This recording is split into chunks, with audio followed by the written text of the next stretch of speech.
and Strategy Innovation Center. I am your Dean of Innovation and Student Success. My name is Dr. Pamela Molinar Wersey, and I'm delighted to be here. I'm so glad all of you are here at your Innovation Center because this is your space. I hope you have gotten a chance to get some coffee and pastries from Scoops and Brews right here at our coffee bar. The coffee bar will actually be open for real, in a couple weeks, hopefully. So it will be open like every day. I mean, Monday through Friday for right now. Saturdays if demand is there, even Sundays if demand is there. The smoothie bar is staffed today by Queen V Smoothies. If you haven't tasted Queen V, you need to. They're gonna start serving, they're gonna start serving shortly, probably in about, by the time this finishes. Smoothies, she has the green smoothie, strawberry banana, sea moss and something. It's really good. It's really good, yes. It's complimentary today. I know that's your favorite word, right? So today, yes, it's complimentary. I wanted you all to come down. I want you to see what's here. I want you to feel comfortable to come anytime. I want you to know what's here that you can use, right, for your classes, for whatever you need. So the university's strategic plan is greatness through innovation. We're in our last year of it, but innovation is an integral part of what we do at UVI, and so we want to really create that culture of innovation. So this Research and Strategy Center brings together students, faculty, staff, researchers, and businesses in a dynamic and innovative space to learn from one another. I don't know if you've gone through and done a tour yet, but you have to do a tour. You have to see everything. We have a Zen room. Have y'all been to the Zen room? It is absolutely Zen. So it's a place to really relax, rejuvenate. You know, creativity comes sometimes from releasing and just kind of clearing your mind. And we want this to be a space for you to be able to do that. As Dean of Innovation and Student Success, I'm charged with ensuring that the development and implementation of innovative curricula and pedagogical approaches moves UVI further on the pathway towards achieving the strategic goals. And as Dean, I will facilitate the educational and partnerships of the Innovation Center. We'll develop new academic programs and credit-bearing courses that engage student participation at the Innovation Center. So I really hope this is not your last time down here. So at the Innovation Center, we want our students to come together with faculty, researchers, businesses, in the community in a dynamic space. I don't know if you've walked along this side yet, but there's a gentleman, is he in here? There's a gentleman named Mr. Leon Hughes. He is the owner of Nerix. You'll see the sign on the door, which is a software development company. They have offices in St. Croix, and now they will have offices in St. Thomas right here at the Innovation Center, and he's looking for interns. So these are the kinds of partners that we want to live here with us at the Innovation Center, those that are actually going to engage our students positively. We don't just want tenants like to come and pay rent. We want businesses, partners that will actually engage our students.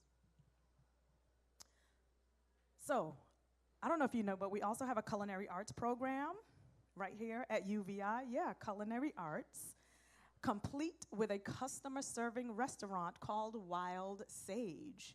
Wild Sage is right in the back, so if you go out this hallway and turn left, you will run right into Wild Sage. So after this presentation, they will actually be serving samples that the students have prepared for you, and you'll be able to actually see the students. They're behind like some plexiglass doing their thing, whatever they're doing, whatever they're cooking or preparing or cutting or whatever they're doing. And you see we have work pods, we have conversation pods. We want our students to be prepared for industries and jobs that don't even exist yet. And at the Innovation Center, it's the place to really discover those interests and fuel your passion for creativity and entrepreneurship. At UVI, your major course of study will provide you with the opportunity to learn theoretical knowledge that you will be able to practice right here at the Innovation Center. So thank you for coming. Don't let this be your last time. We're here from 8:30 to 4:30 on most days, but we're usually here longer because there are things happening at the Innovation Center in the evenings and on weekends. So just come on down, especially when the coffee and smoothie bars open. And I heard there's something else coming here too, but I'll let the president announce that. It's going to be a lot of fun down here. So I'll let the president announce it. Just listen out for it. So right now, I would like to, this is our schedule. So our first presenter at 11 is Mr. Deon Wells. He's going to be presenting Soul of Innovation, and that's why I am supporting his presentation. I don't usually just wear sneakers with my dresses, but when it matches my hair, I wear it. So I'm just kind of getting into the groove. At 12 o'clock, we're going to have an AI presentation. Y'all, I saw a little snippet. I can't wait to see this. It's so interesting. So if you can stay for the AI presentation, do. And then at 2, the music technology presentation by our very own professor, Dr. Austin Haar. He's a new professor of music technology, and so he's going to be doing a little bit about, I don't know, making beats and programming beats or something like that. But it's going to be really interesting. So please, please come on back. So without further ado, I want to introduce our first presenter. He's going to be presenting on Soul of Innovation, Mr. Deon Wells. He's actually from St. John originally, right here in the Virgin Islands. And so he's going to be discussing the history of sneakers from plimsolls to Air Jordans, the careers that exist in the sneaker industry, along with the advancements in technology and sustainability that have been made in sneakers. Without further ado, Mr. D. Wells.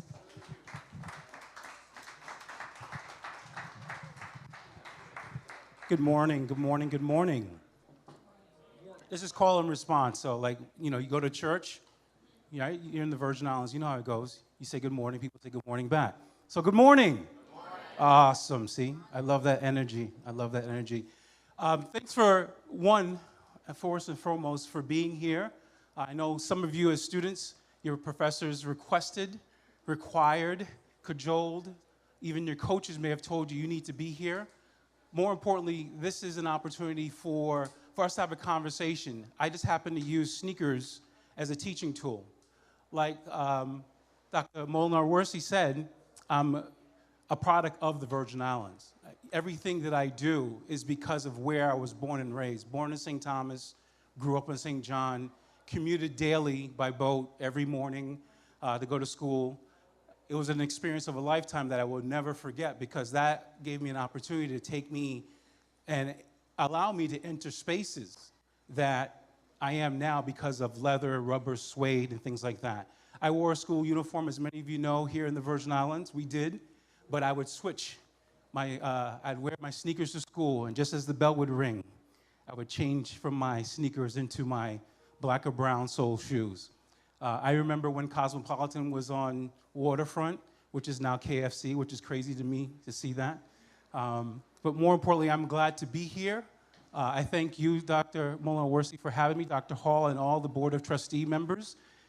This is truly an honor and privilege because not only I get to talk to all of you about the innovation of sneakers, but more importantly, how you can use sneakers or enter the footwear industry as a whole. Because there's space for you at the table. You see these companies, all these companies this is just a smidge, a snapshot of some of the companies that I've worked with. Be it Nike, be it Adidas, be it Converse, be it Bowling Brand, which former player known as Meta World Peace, AKA Ron Artest wore, Vibram, Converse, Reebok. And then, of course, I had to represent the West Indies because that's where we're from, born and raised. Even though they don't have the Virgin Islands on there, it's okay, with the Air Force One. So one of the things that I always talk about is, again, being a product of the Virgin Islands, and again, leather, rubber, sole have changed over time, right? As all the products that we use, all the products that we buy, nothing remains constant. Everything changes. You're a different person today than you were yesterday. guarantee. You've learned some things. And my thing is using, again, just that, using leather and rubber to talk about them. So I'm going to do a quick history as we talk about from plimsolls all the way through to Air Jordans. We could talk about Yeezys. I want this to be a conversation. So I want you to ask those questions that you may be thinking about. Maybe you've considered, or maybe you even had your own business. Maybe you've cleaned sneakers. Maybe you've bought, sold, flipped sneakers on eBay, OfferUp, StockX, you name it, Facebook Marketplace. This is an opportunity for us to have that conversation. One of the things you also realize too, yes, the cost of a pair of sneakers like Clark Kent, Gucci-inspired Dunk, the cost to make it versus the retail price. We're going to talk about all these things as well today. And you're going to be blown away because we know the cost of sneakers has steadily gone up. I can actually, if I really wanted to put her on the spot, I could point to my mother and she would tell me the day when she told me to go get a job because I wanted those sneakers, but, you know, and use my own money, which is true. So thank you, Ma, for telling me to go get a job. So plimsolls to Jordans. One of the things, and again, we're talking soul of innovation, we have to begin going way, way back. How many of you, by show of hands, had a pair of Converse Chuck Taylors? Don't be shy, okay? Do you still have a pair? No? Why not? Somewhat? You got the leather ones now. They've upgraded, right? Okay. Well, think about this sneaker. When this sneaker was initially designed, again, 1917, this was high innovation. It was canvas. It was rubber. It was worn by some of the greats. Wilt Chamberlain, Bill Russell, who to me is the true GOAT, even though people will say LeBron or Michael Jordan. Bill Russell, 11 rings. 11 rings. Remember that, 11.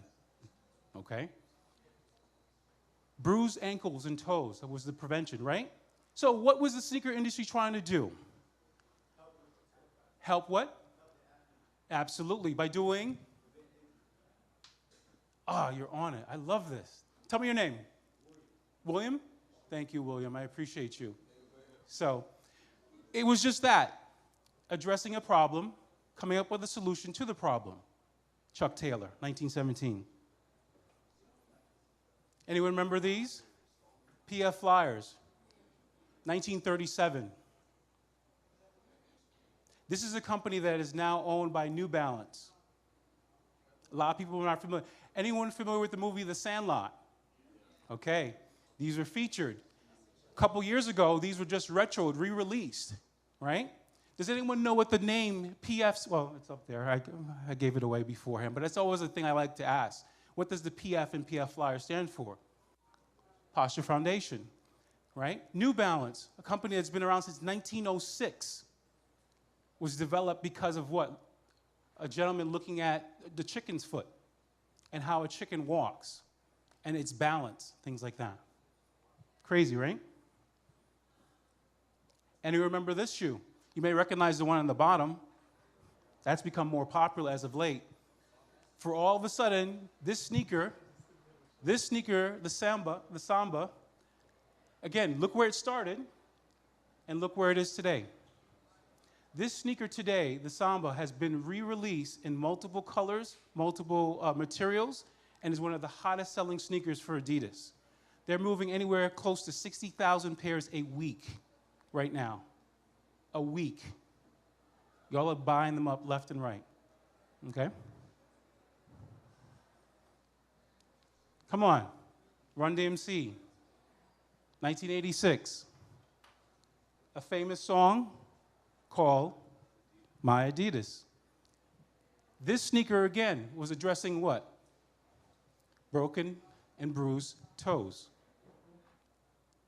Again, a problem, identifying the problem, seeing it, and then coming up with a solution to the problem, AKA the shell toe.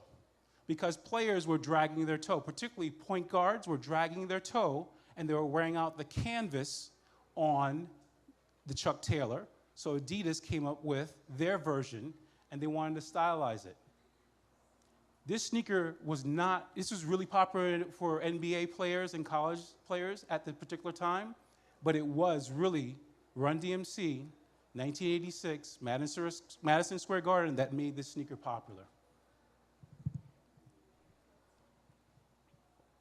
Anyone familiar with the brand called Brooks? Brooks is, again, seen another resurgence. This particular sneaker was geared towards who? Runners, marathon runners, people that jog.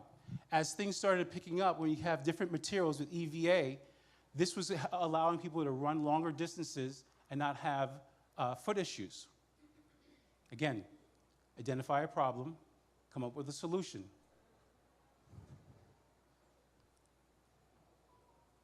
Another running sneaker, the Tailwind, Nike's iteration of a running sneaker. It's amazing when you think about, again, all these companies, and I'll stop here for a quick moment. Have any of you seen the movie Air? Yeah? Okay. Anyone see The Last Dance featuring Michael Jordan and the Bulls run? Okay.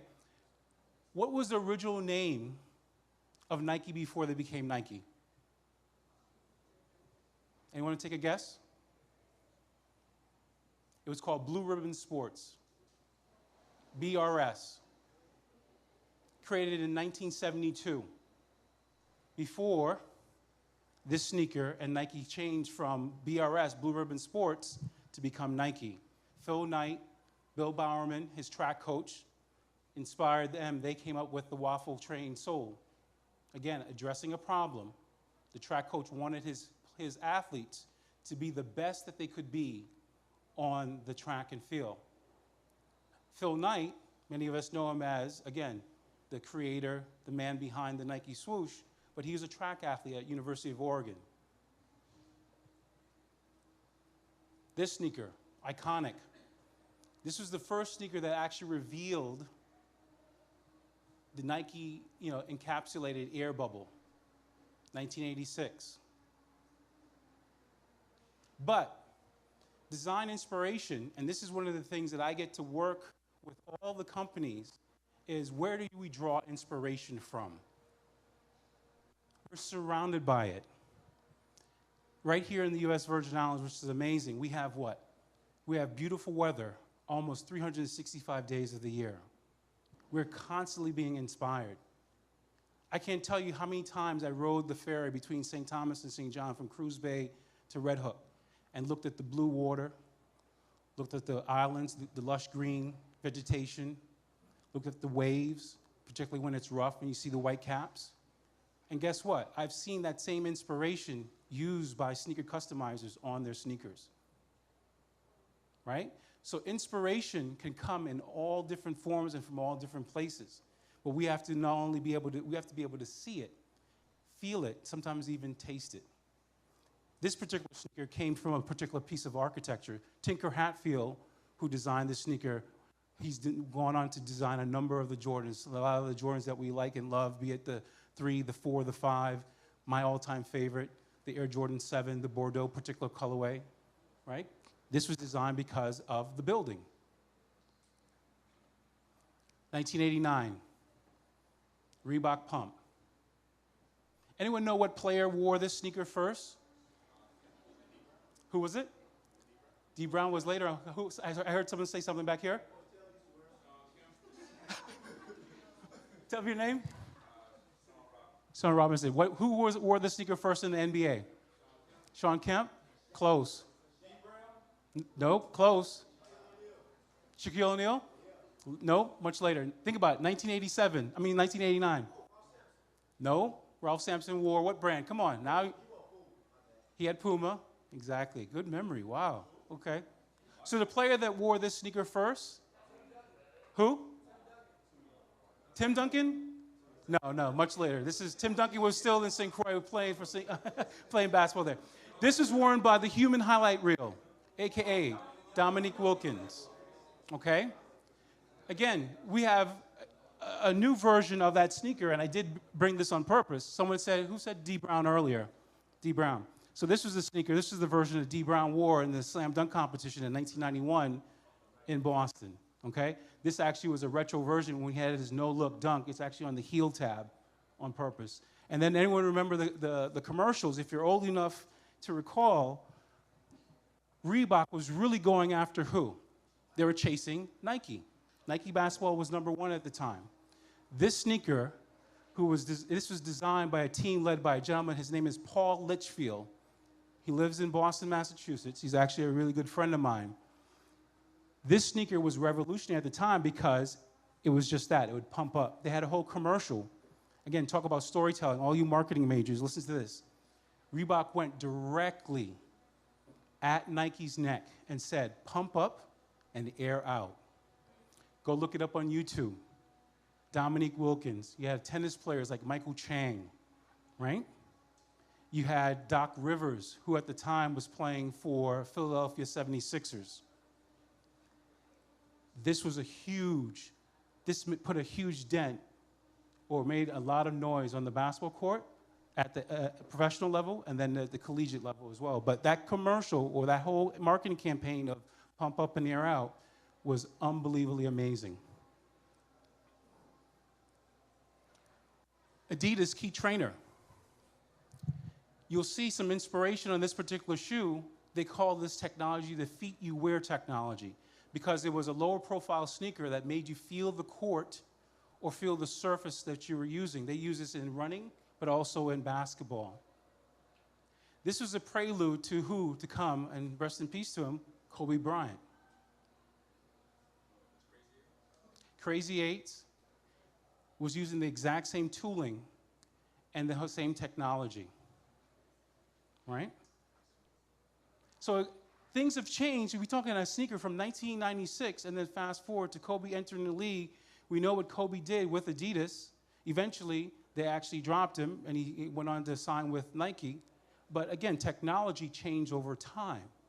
Nothing remains constant. Again, that's something I said in the beginning, right? It has to change, and it did change. You take technology now with one of Adidas's most popular, and this, again, this is Boost material on this midsole. All these sneakers here on the table, at some point, please, feel free to pick them up, touch them, inspect them, look at them. This is an Adidas Forum, which is in a basketball sneaker, but they put Boost technology in it, okay? Converse, when we talked about Converse earlier, does anyone remember the Converse weapon and the Converse weapon campaign?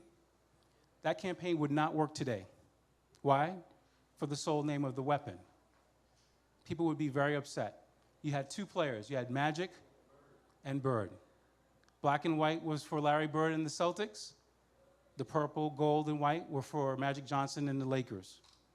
This is the Converse Weapon EVO. This is some new technology that they put in the heel. It's almost very similar to Larry Johnson's with the Converse React Juice in the heel. Okay? Grandmama, exactly. Questions thus far? Don't be shy. So we've seen how technology has changed. We've seen how innovation has changed in footwear. Today, two companies that are making a lot of noise that have come on the scene are On and Hoka. On came out of nowhere for me. If you look at On running sneakers, their sole is based off of a water hose.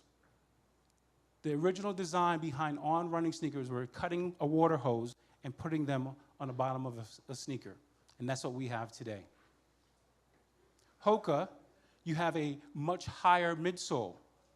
They create an unbalanced gait, but also they're very, very comfortable. Actually, you just got my first pair about a month ago, and I'm still kind of wear testing and trying to see how they are. Questions this far, though?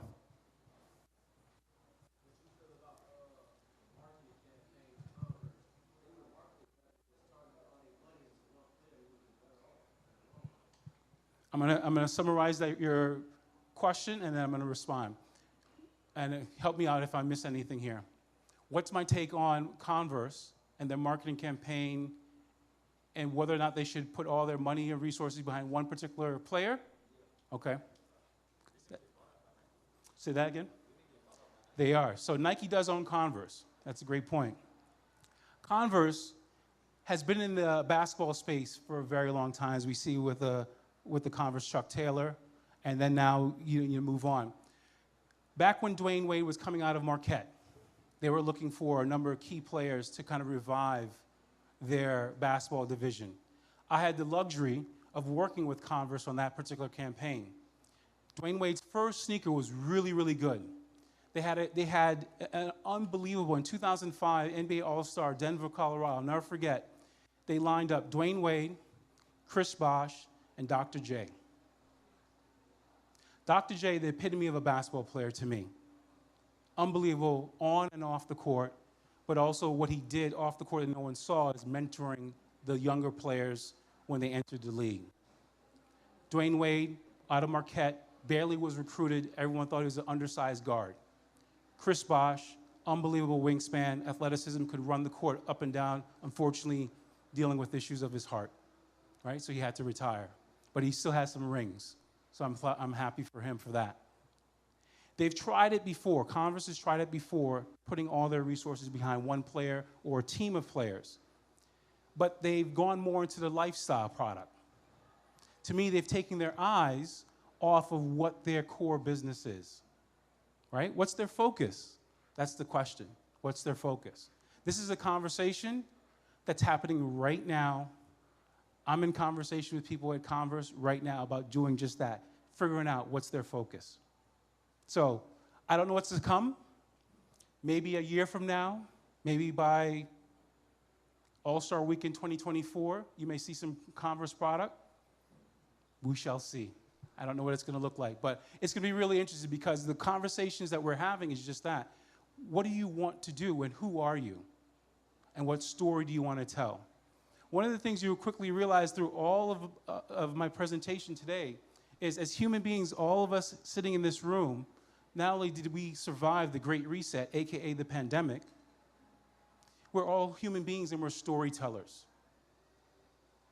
All that we are storytellers and problem solvers. Do you agree? Okay. Great question. Any other questions so far? Please, don't be shy.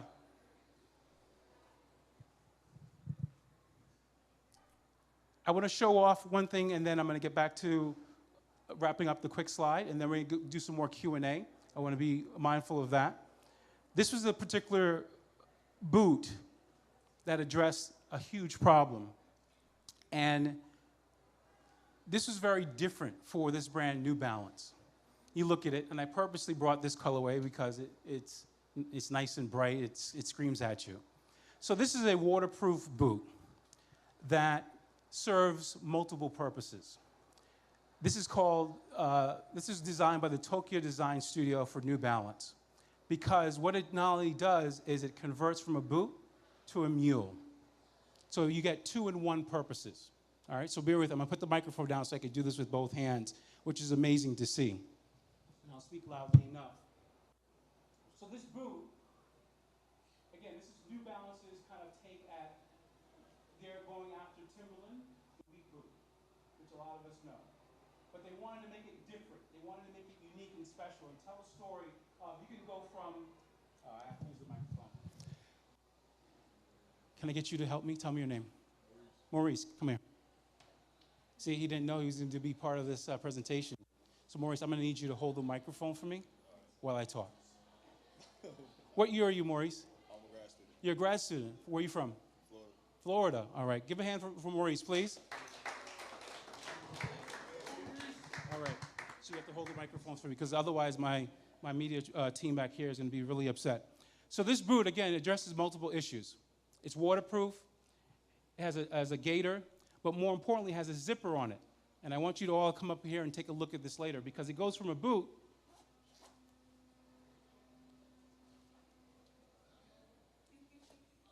to a mule. But it doesn't stop there. It gets even better. So imagine this. This is based off of what? A water shoe. Very what? Very apropos for the U.S. Virgin Islands, right? But it doesn't stop there. Now, if you go hiking all day and your feet are tired, and now you're base camp, you want something that you could sit around the campfire or just cool out in. bust a lime. You could take this shoe with this new sock liner,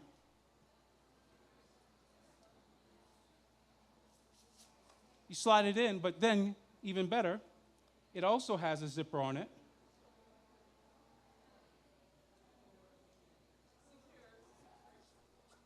You zip it up, and now you have a mule that you can wear at your base camp. If your feet are swollen, it has a zipper on here where you can actually adjust it. So you go from closed, your feet are swollen at the end of the day because you've been walking, maybe you've done 10 miles or more, you can actually zip this down and open it up. Unbelievable, right? Thank you, Maurice. I appreciate it. So again, what is this? Innovation. You go from a boot, high top, to a mule that you can wear around the house or at a base camp. And a simple thing. This booty liner right here probably cost the company all of about $10. But someone, a designer, came up with the concept of putting a zipper and making it a convertible boot mule. Vibram, we're known for their rubber soles. 5 Fingers, anyone have a pair of these? Anyone ever try them? Yeah, they're very weird to wear. You have to break them in. You have to wear them around your house because otherwise, in public, you may look like a giraffe that's just learning to walk, okay? But this, again, rubber technology, 5 Fingers, really, really popular. Questions so far? Comments so far? Innovation through design. Question, yes, please. What's the purpose of the 5 Finger shoe? Okay, so the initial design behind the 5 Finger shoe was to support natural walking and gait because Vibram thought that, or came up with the concept and did their research that we need to learn to be connected more to nature and flexibility of the foot to avoid everything from toe injuries to arch support and Achilles. So they came up with this design. If you go on their website right now, it's still one of the hottest selling things. If you go to Vibram.com, it's gone through at least 6 or 7 different versions of this. They even have ankle ones. They made a lot of headway, especially in the yoga space as well. Yeah, great question. Other questions so far? Yes? For 5 Fingers? So most of the commercials right now, to me, what I've noticed, are mostly online. You don't see them in print like they used to. For a while, they were doing a lot of print ads in magazines and whatnot, especially going after the female market. I don't know why they've gone away from that. If you go to their Instagram, you go to their YouTube channel, you can still see a lot of stuff there, but even on their website. But they stopped targeting just the female market for some reason because they saw a crossover. As people get older, people are getting more and more into flexibility and yoga and things like that. They also realize that guess who also likes to do yoga and Tai Chi and things like that? Males as well. So is that a good thing or a bad thing? I'll leave that up to you to determine. I thought they had a really good thing by actually marketing this particular shoe, and it came out in some amazing colors for the female market. But a lot of athletes use this shoe today as well because off the court, instead of wearing slides or Crocs or things like this, these actually strengthen your toes. This helps you with your gait. You think about all I'm sorry? You were saying something? You think about all the muscles that you need to, for example, for track and field, hurdling, basketball players, fast twitching muscles to actually grab rebounds and run the court. This actually helps strengthen your feet. Good question. Other questions so far? I saw another hand back here somewhere. Okay. So, and then we're going to get to make sure we have some time for Q&A. Another running sneaker. The Nike Shox R4. Remember the commercials, the boing boing? Remember Vince Carter, 2000 Olympics, jumps over a Frenchman? What was he wearing? The BB4s, Nike BB4s with the Shox. These particular sneakers were a huge marketing campaign success for Nike, but the sneakers sucked. They were very uncomfortable, very unstable. But everyone thought having springs in your shoes would what? Make you jump higher, run faster, less leg fatigue. I can't wear these sneakers more than probably 10 minutes. The BB4s, I've actually played in them. Again, I would never do that to myself ever again. I don't know how Vince Carter did it, but he's, again, Vince Carter. They have player editions of them too. They do. Yeah. Air Jordan 23. Sustainable design, sustainable materials, using less glue. Again, a carbon fiber plate in this that helps the athlete perform at their best. This sneaker, again, being the 23rd version of Michael Jordan's sneakers, he was off the court as he continues.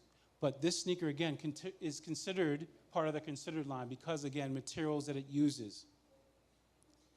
Being more green. This sneaker is actually removed from the carbon fiber plate, is biodegradable as well. So someone was thinking, Tinker Hatfield and the entire team sitting at Nike in Beaverton, Oregon, they were thinking about, okay, what are we doing? Some of our sneakers are ending up in landfills or being ground up and made into basketball courts or other play surfaces. So this was huge for the whole Nike Considered campaign. Really popular sneaker, multiple player editions. Ray Allen wore it. Again, a number of players wore this particular sneaker. I talked about Adidas Boost.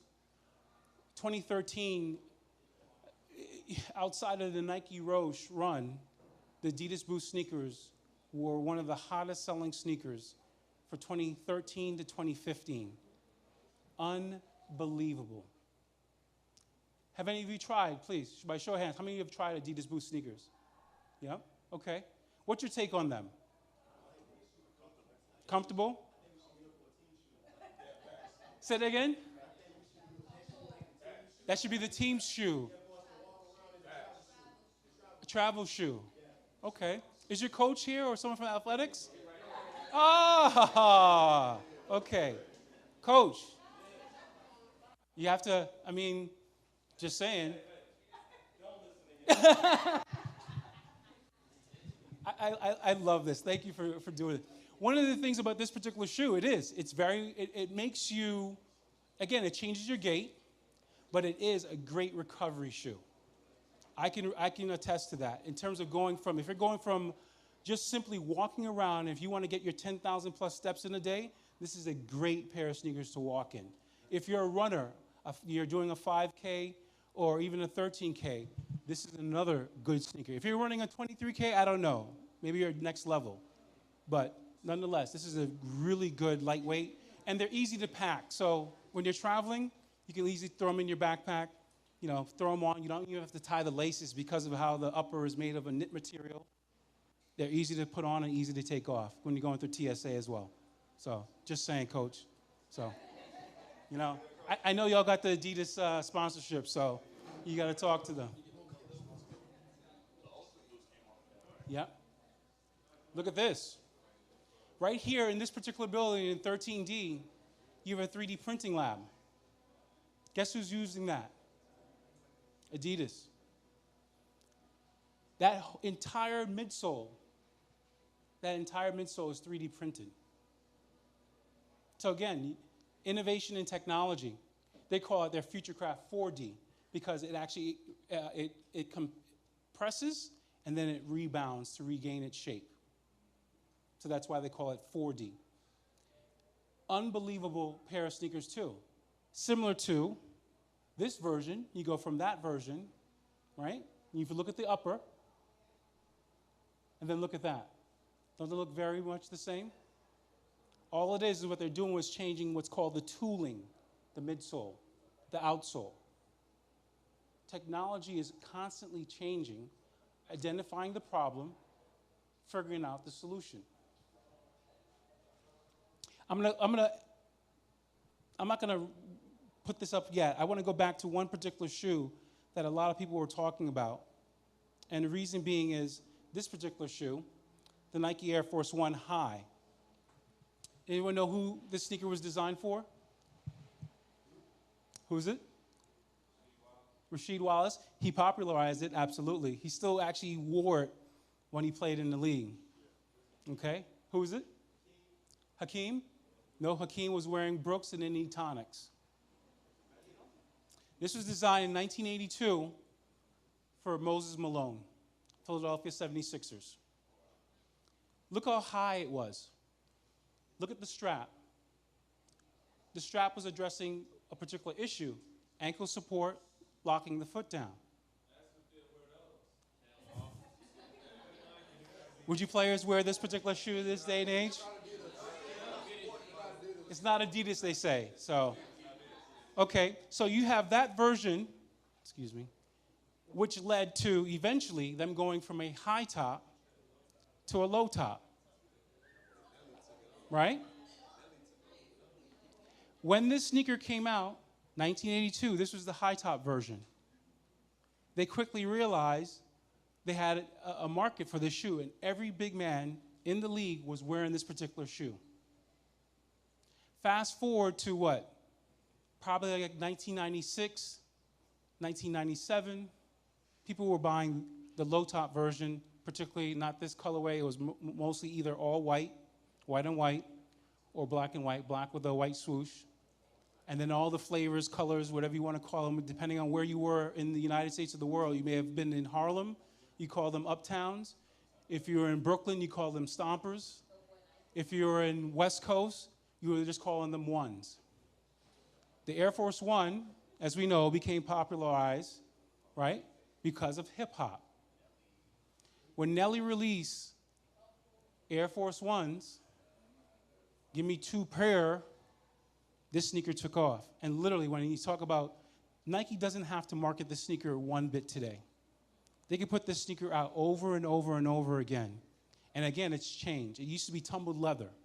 When you open the box, you actually smell the tumbled leather. This is now pleather. It's again, the price point has steadily gone up, while to me, just being a consumer and as someone who's in the industry, the quality of materials has decreased, being completely transparent and honest. And I have no problem in saying that. I've said that loudly and clearly too. But when these came out, the West Indies Air Force Ones, I think this was the 4th or 5th iteration of the West Indies, and they're usually released right around the time of Labor Day weekend, Eastern Parkway, New York celebration. You know, this spoke to me loud and proud. Why? Because I'm from the Caribbean, I'm from the Virgin Islands. When the Puerto Rican Air Force One came out first, though, talk about making some noise, and then they realized they had something really, really hot. There's a gentleman by the name of Michael Parker, who was working at Nike, and they came to him and said, hey, Mike, everyone in the industry calls it MPZ because his last name is Parker. He grew up in Brooklyn, was a really good point guard, got recruited and actually went to Cornell and was the starting point guard at Cornell in the early 90s. When the folks over at Nike said, hey, we have the Air Force One that is just sitting and we want to revive it. We have this problem, but we don't know how to do it. He said, let's do an Air Force One, but let's put a flag on it, and let's make sure that it represents a island and make it unique to that island. So when they came out with the first version, which was the Puerto Rican Air Force One, they made sure they had the Puerto Rican flag on the heel. And you can look this up on the website. The Puerto Rican flag was here. They had the island imprinted on the insole, and then on the tongue, they had a coquille. That sneaker, when it was released in New York City in 2002, sold out in less than 15 minutes. When the Puerto Rican Day Parade took place, you couldn't tell anyone that wasn't the shoe to wear. Everyone from Fat Joe to every Puerto Rican descent person, even New Yorican, was wearing that shoe that day. People from Nike were in the city, saw that, and said, they said to Mike, how did you know to do that? He says, because of where I grew up. I grew up in New York City. The Puerto Rican Day Parade is important. there's a lot of people from all over the island of Puerto Rico that moved to New York City. That's where a lot of people have moved. That resonated so much, it made such an impact that he said, let me do round two. Let me do the West Indies. Again, they were scratching their head going, you think these will sell? West Indies ones came out, white with green, sold out 20 minutes. And then they've since done multiple more. But that particular sneaker, you think about where it started in terms of its use or its purpose, from a basketball sneaker became what? A lifestyle sneaker. No one's playing in Air Force Ones these days except for Rashid. And even then, he's taking his insoles out and putting his orthotics in.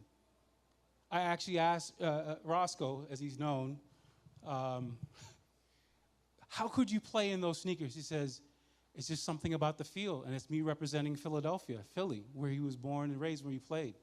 So you look at all his photos of Sheed in the league, from the time he entered the league from UNC, he always wears the Air Force One high, but with the strap hanging in the back because he doesn't like the strap. But he refused to take it off because he feels it's bad luck. Right? So this is where I like to do this. I open with call and response. I want to make sure, Dr. Pizarro, we get to some of your students who are also watching, streaming from the St. Croix campus as well as other people online, to ask questions. We talk about how things have changed, right? From that to this, a boot to a mule. And then, of course, I want to make sure we talk about this real quickly, the various careers that exist in the footwear industry. Because all these sneakers you see here, someone designed these. Someone came up with the colors and the materials. Someone came up with the marketing campaign. When Reebok came out with Pump Up and Air Out, someone thought that up. Anyone remember Dan and Dave campaign as well for Reebok, leading up to the Olympics? 2 athletes, 2 runners who actually didn't place. Huge fail for a marketing campaign, okay? I can give you all these touch points, but those all go back to this, to sneakers though. So, please don't be shy. There's no dumb questions at all. Yes, William.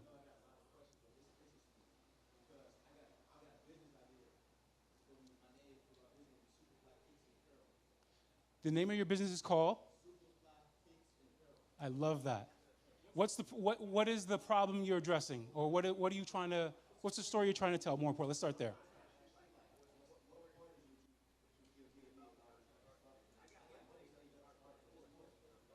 Yep, absolutely. Yes.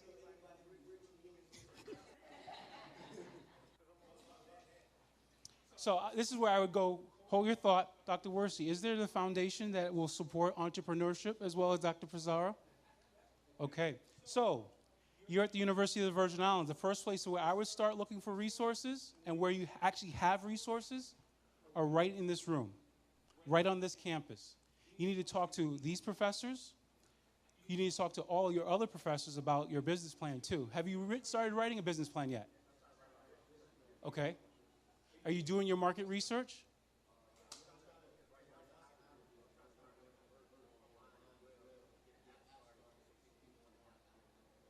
I love that.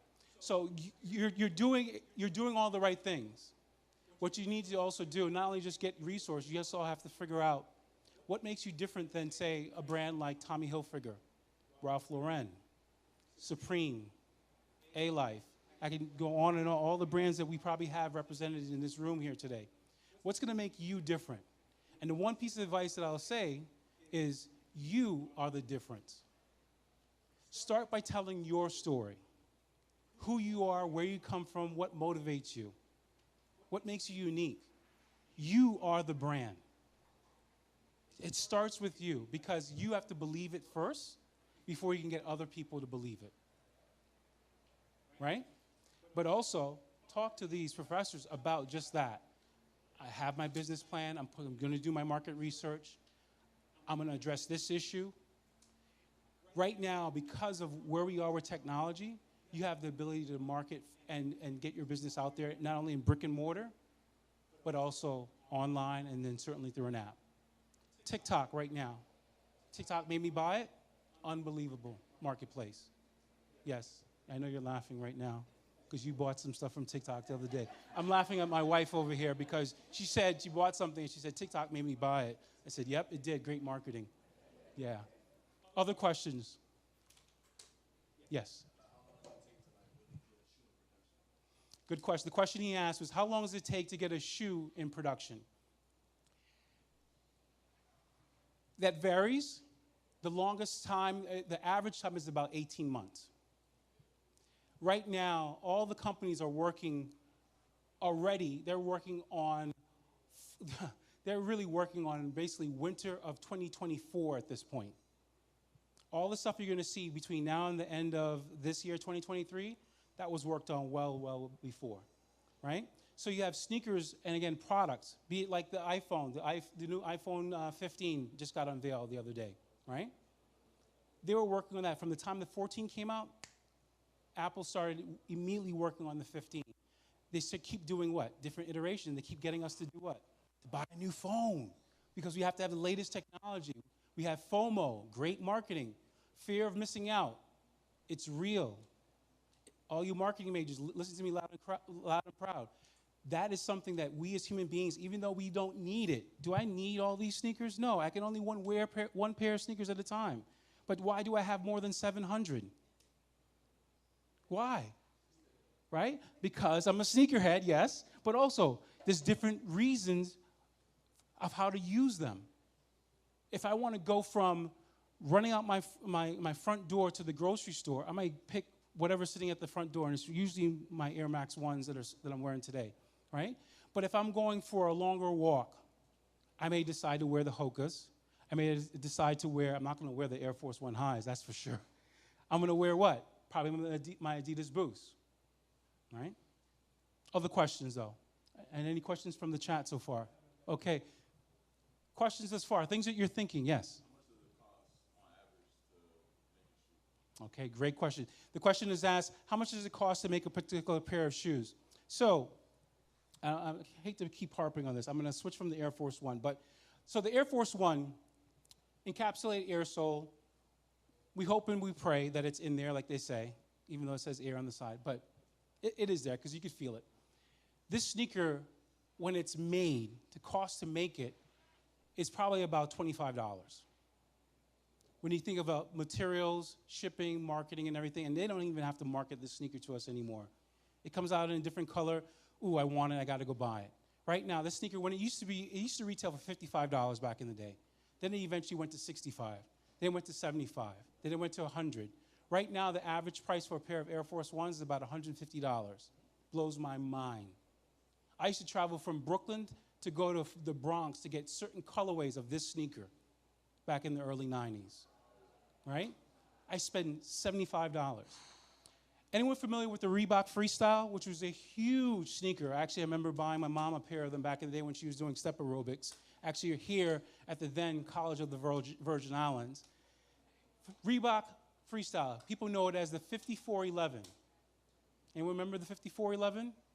It became the 5411 because with the taxes and everything in the state of New York, it equals $54.11. AKA the Reebok 5411. Cardi B had released a 5411 last year. She released all the colorways. Particular colorway that went crazy was the bubblegum pink. Bubblegum pink, you couldn't find it. All the people that probably went to go see the new Barbie movie were probably wearing their 5411s by Cardi B. Okay? The most expensive thing as part of making a pair of sneakers, and I'm holding this particular sneaker. This is called Ballin' brand, and not Ballin' with the Mello Brothers. This was actually Ron Artest's brand. I worked on this when he was with the Lakers. And this was using some technology. It's called D3O cushioning in the heel here. You can see it, it's orange.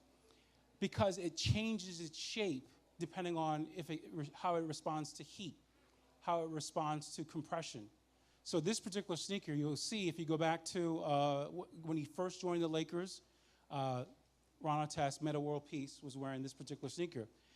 If you look at the design cues, it's very reminiscent of the Air Jordan 11 because of the patent leather on the toe box. Very sleek.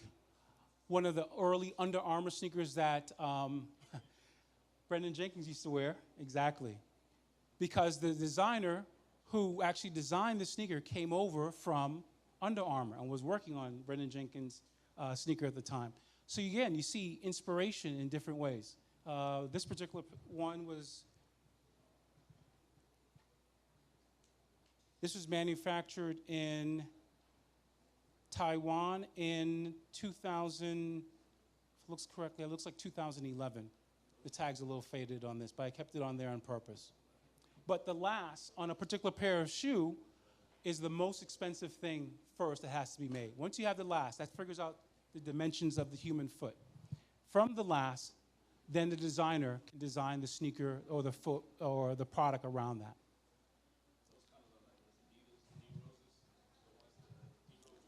D-Rose ones, Oh, these look like the D-Rose one a little bit? Okay. Without the strap, okay. Yeah, I can see that. I can definitely see that. Inspiration, how things have changed. The innovation has changed. Again, a Reebok pump that was popularized, made big in 1987, had a huge marketing campaign or boost because of Dee Brown. By him bending down and pumping up his sneakers before doing his no-look dunk. Unbelievable, unbelievable. So when I talk about the footwear industry as a whole, there's someone that designs these. There's someone that actually sketches them first, maybe with a number 2 pencil and paper. Then they may move on to actual design on a Wacom tablet or iPad or computer. Maybe a sample.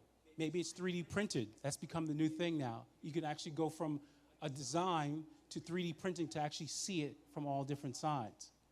And then a sample made that you can actually, someone can wear and wear test, right? So the timing between from the design to actual production has become smaller, right? We live in the world of instantaneous gratification. We want it when? We want it now. We want it yesterday. Amazon Prime is a prime example of that. You can order your product, except for in the Virgin Islands, I know. It still upsets me that I can't get a product from, stateside here in a day. It should happen, but we're working on that too. The timing is really important, right? Of being able to take something from a design to get a physical product made where you can actually wear it. Unbelievable. Other questions so far? Don't be shy. Yes, please. Mm-hmm. Absolutely. The question that was asked by Dr. Pizarro was sustainability in footwear, which is very, very important. Every company is paying more and more attention to it now. Everything from recycled water bottles into sneakers. In the Air Jordan 23, in terms of the glue and how the knit upper was made, that's become more and more important. That's an area of business that I think is just, in the infancy stage. I think there's an opportunity for someone in this room or online that's watching to create a business that addresses that and be very successful in it, in the footwear industry, but not just footwear. I would also go further and say also in other clothing and accessories, be it headwear all the way to your socks. You have people making hemp socks, right? You have people that need T-shirts. Here in the U.S. Virgin Islands, we know they've become really, really popular because more and more people are paying attention to their skin and the UV rays, ultraviolet rays. So skin protection to avoid cancer. What if you could have the rash guard tops, which we see a lot of them, with UV protection using a plant-based material? I just gave someone $1 million idea just there. I hope you all are paying attention. UV protected using plant-based materials apparel. I just want 1% of whoever makes that a business. Okay, I just want 1%. That's all I'm asking for. I'm not greedy. That is a $1 million business opportunity right now. You have the resources, not only in this room, but at this university. You can test it right here in this market. You have the perfect, look at her top, right? Ocean Safari, right? That's UV protected. Thank you, perfect timing. I couldn't have asked for it better, right? But imagine You can launch that business from right here at UVI's campus and take it to the world. You get a look of like, really? Someone already made it? Really?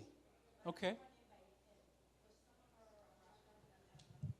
Okay. So someone's making out of recycled materials? Plant-based materials? Bathing suits as well. Okay, we're going to have to do some research and look that up. I would definitely want to learn some more. Thank you. I appreciate that. See, it's a give and a take. Okay. Other questions thus far? I want to be respectful of time as well, doctor, so make sure. Okay. You want to connect with me? Easy. D at OSD Live. Scan the QR code. You'll have all my contact information. I am a resource for you. I want to help you. If you have a business idea, you want to run some stuff by me, please tap in with me. I am available for you. Don't be afraid. Ask questions. Always, always ask questions. You're investing a lot of your time, energy, and money in the best person, and that's you. Your education, trust me, you're here for a reason. You're here on this campus for a reason. Use all these professors as a resource for yourselves. If this is the perfect time to start a business, why? Because you can fail, you can learn, and you can pivot. Now's the best time to do it. Don't live a life of regrets. Try it, live, learn, grow is the best piece of advice I can give you. I got into this industry by accident. I wanted to go and work in the footwear industry in marketing. And guess what they told me? I didn't have enough experience. I'm like, yes, hello, I'm coming out of college. I had some internships. I did some work in film production. I want to learn. Like, basically, I was telling them, put me in. I'm going to hustle, outwork anybody. I have no problem. Listen, I'd get up at 5 o'clock in the morning to feed pigs, goats, cows before going to school, and then catching the 7 o'clock ferry to St. Thomas. You can't out-hustle me. You may be smarter than me, but I will learn from you at the same time too. So use me, tap in with me, make sure you ask questions, use your resources and your coaches, your teachers, professors. They're here for you. That's why you're here at the University of the Virgin Islands. So thank you for your time. Thank you for your time. It's been my pleasure and honor.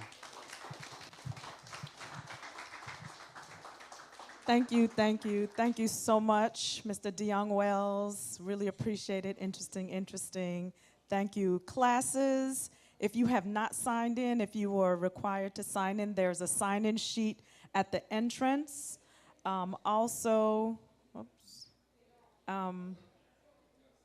are giving tours as well. So if you haven't seen the entire building, please stop by. We are giving tours of the building, and we are going to have our next, yes.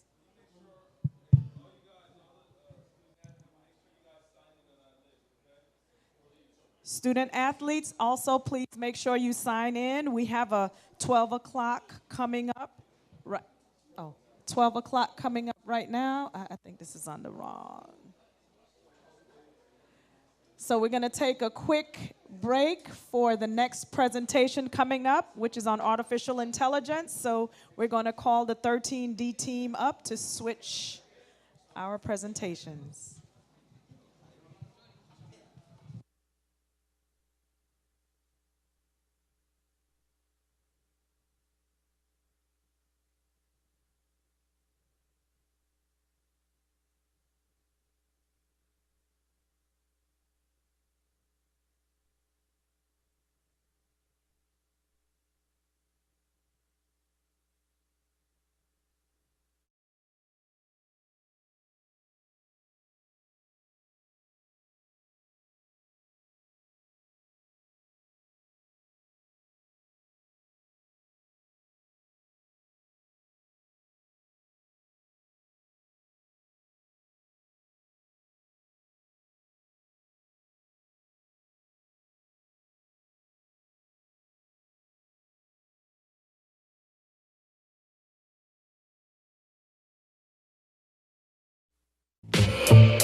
Thank you all for coming. Everyone is smitten with the smoothies. So I suspect we'll have folks trickling in. But welcome if this is your first time here at the 13D Research and Strategy Innovation Center. We have treats. We were just graced with one treat with Mr. Dion Wells that did his social studies, as in sole of your shoes, presentation. And now we have the 13D team right here in the house to talk about artificial intelligence. Y'all, I got a little preview, just, testing the presentation yesterday. I was so psyched. I'm going to actually sit down and pay attention. I'm not going to wander around. I really want to hear what is going to be said. So today we have presenting Mr. Woodley Purcell, the Senior Managing Director. We have Anurag Bansal, the Managing Director. We have some supporting cast members here who live with us in this center in the 13D offices. We have Tamara James, the General Manager of USVI Region and the Senior Research Analyst and a UVI alum. So welcome, Tamara. And Noah Ramos is here. He's a research associate, and Joanna Archibald, our finance associate. And they all live here with us, so they're always in and out of the building. So I want to welcome the 13D team for their Artificial Intelligence Limitless Opportunities.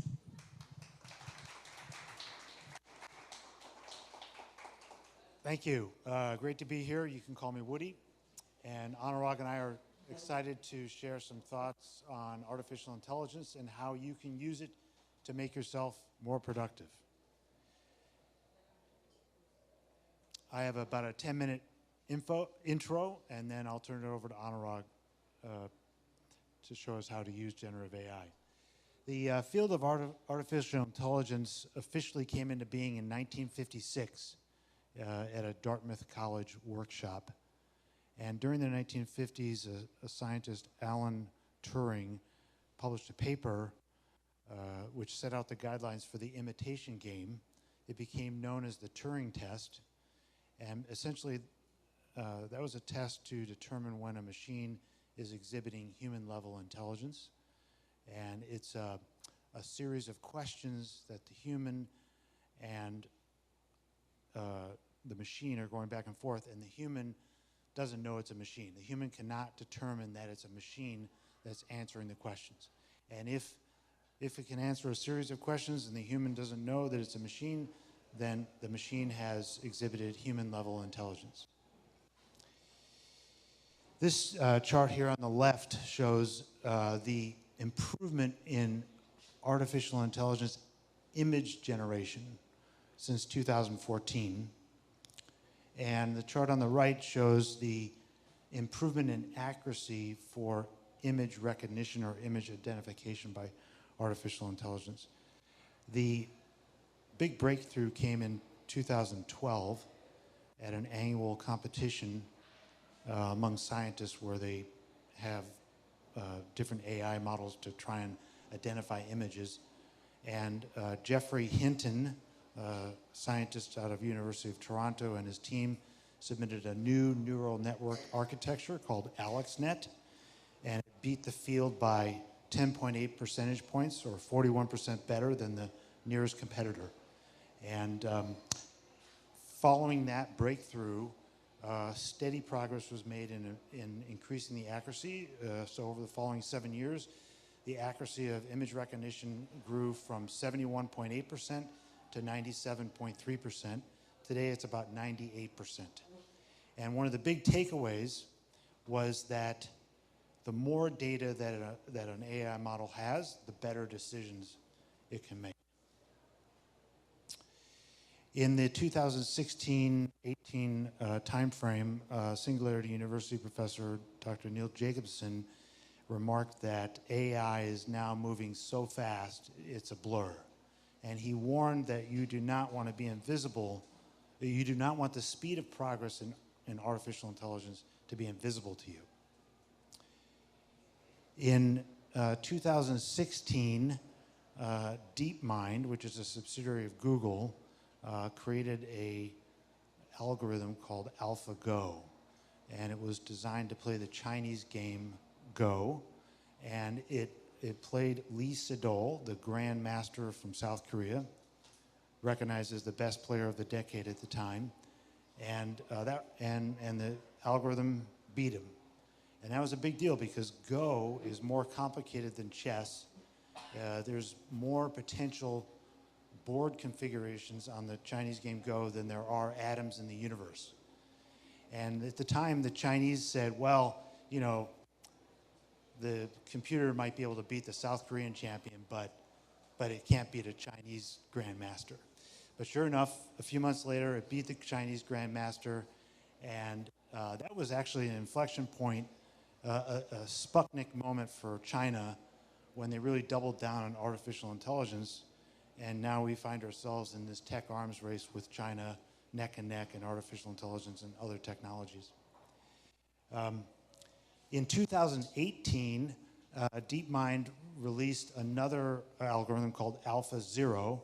This is a more general purpose algorithm, and it was only given the rules of play to the games for chess, shogi, which is Japanese chess, and Chinese Go. And it learned how to play the game all by itself just by playing itself over and over again. And in a matter of like a few hours, it beat the reigning computer programs for each game. And so you could say, in essence, in about 4.5 hours, AlphaZero surpassed the level of mastery that humans took 1,500 years to acquire in chess. In 2020, DeepMind started putting this technology to work for real-world problems. And they created an algorithm called AlphaFold 2 based on AlphaZero. And it solved a 50-year grand challenge in biology, which is to estimate how proteins fold. Proteins are a chain of amino acids, which basically determine every function in the body. But estimating how these proteins will fold into 3 dimensions is a huge challenge. And Levinthal's paradox holds that the time to randomly enumerate all the potential configurations for how this protein might fold would take longer than the known age of the universe. But AlphaFold did it very quickly and much cheaper than other laboratory techniques that more expensive and took a long time, such as X-ray crystallography or nuclear magnetic resonance. And following that breakthrough, DeepMind a few months later released an open source database for free to all scientists containing the protein structures for over 200 million proteins, essentially all known proteins to man. And this is really going to help scientists learn more about diseases and help speed drug discovery. This is an image here generated by OpenAI's DALL-E 2, and the prompts given it were wildflowers, grassy field, autumn rhythm, and watercolor.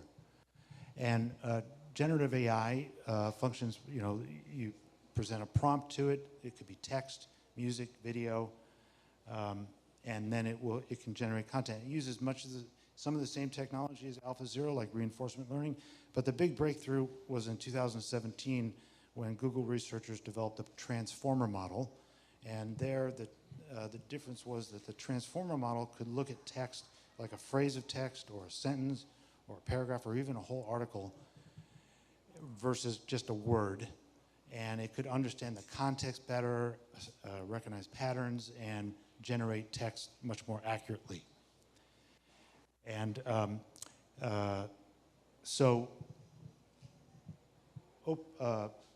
ChatGPT has passed the US bar exam. It's passed the US medical licensing exam, the final exam for the Wharton MBA, and by some accounts, ChatGPT and Google's Lambda model has passed the Turing test. So what's driving this rapid progress in generative AI?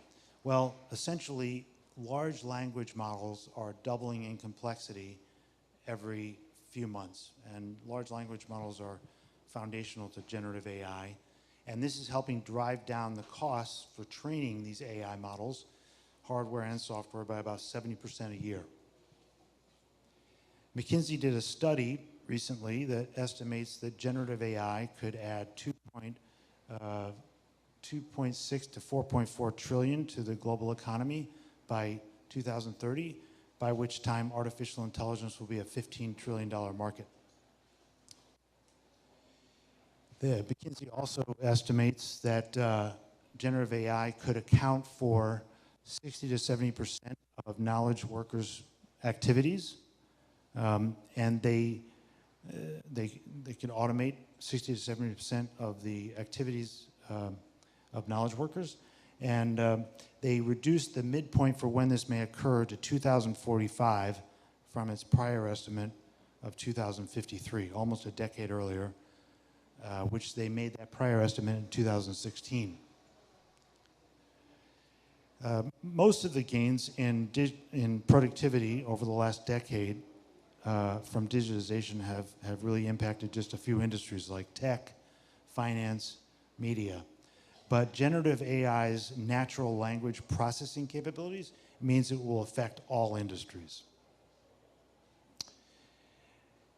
The functions within a business that may capture most of the value added from generative AI are in the top right-hand corner here. So software engineering, marketing, sales, customer operations, R&D. In fact, the CEO of Stability AI, a generative AI startup, has remarked that he thinks it's possible that in 5 years there may not be any more human software programmers because ChatGPT is already coding at the level of a junior programmer at Google. Industries that will probably see the biggest economic gain would be banking and retail and consumer packaged goods and pharmaceutical. Banking could see a $200 to $340 billion annual economic gain just by automating mundane tasks in the risk management sections, such as reporting or regulatory development monitoring and collecting data. In retail and consumer packaged goods, a $400 to $600 billion economic gain could be seen from automating things like customer relations, sales and marketing, supply chain management, inventory management. And a $60 to $110 billion gain could be recognized in the pharmaceutical industry from generative AI by helping speed drug discovery. The democratization of artificial intelligence is going to change the industrial technology landscape. And in a few years, we may all be working with an AI co-pilot to improve our productivity. And I'm going to turn it over to Anurag now. He's going to show us how to use generative AI to improve our productivity. Thank you.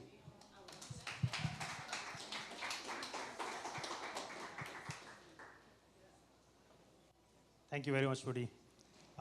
Pleasure to be here. It's kind of a special moment for me because just a few years ago I was in the audience trying to decipher what's in technology. When I passed out, we didn't even have emails, right? So look where we are now. So over the next 25 minutes or so, I'm planning to give you a few examples on how you can use ChatGPT and a few other programs in, it'll be a little challenging for me to hold the mic, but yeah, anyway. In last few months, we have heard a lot about AI, although as Woody mentioned and showed you, the progress has been made over the last few years, right? However, now what has changed is that the AI has moved from big data labs to your web applications. You can access it over your internet on your laptop. Previously, it wasn't possible. And how it all happened is with the ChatGPT program from OpenAI. They launched first program was launched in 2020, and since then they have launched a couple of iterations of it. Right now we are using ChatGPT 3.5 and ChatGPT 4. So the good thing about all these platforms is basically that they are allowing you to try out different things. You can imagine of ChatGPT as a rapid prototyper for you. Anything you want to do, you can do it quickly to see, and different iterations of it, choose what you like, what you don't like, you can discard, and ask further questions. So it's like an intelligent assistant to you, basically. So I'll try and show you a few examples, and please stop me wherever you like. If you don't like my prompts, I'm happy to try out what you want me to try on these systems. So I'm going to try, first of all, like how many of you have actually used ChatGPT or any generative AI program? Okay, cool, a few. So for the sake of the people who have not used it at all, I'll start with a very, very basic prompt. Prompt is the method. Just think of when we started using computers. We were told that keyboard is the medium you provide input, and the CPU is processing, and the computer, the monitor, is actually giving you the output. Similarly, for ChatGPT, prompt is the input, which is a written text. It could be an audio file. Soon, and there are some applications which are even trying video files for the input. But essentially, it is the basic text instruction which will give you, which will tell GPT what you want it to do. So I'm going to show you one very basic prompt. Let me just start a new chat so that we're not interfering with anything. So here I'm asking it to pretend as Professor Richard Feynman, who was a famous physicist and was known to simplify complex subjects. So I'm asking it to explain quantum theory here. While it processes the, see, it has already, I mean, it didn't allow me to say anything.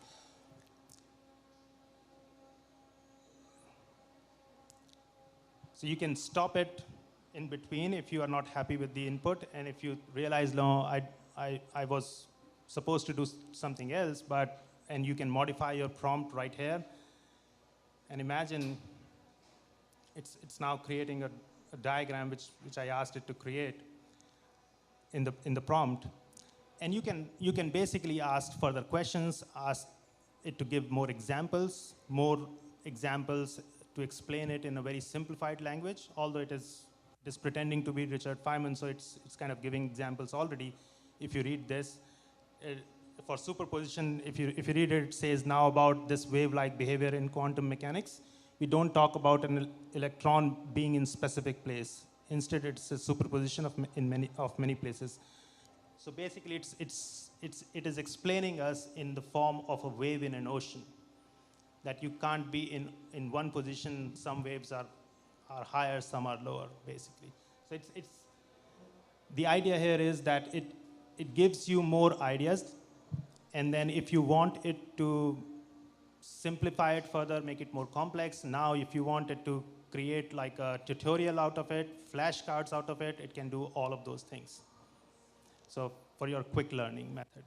And I mean, we can dive deep into it a little bit more, and I can give it one more prompt to explain it further, how it would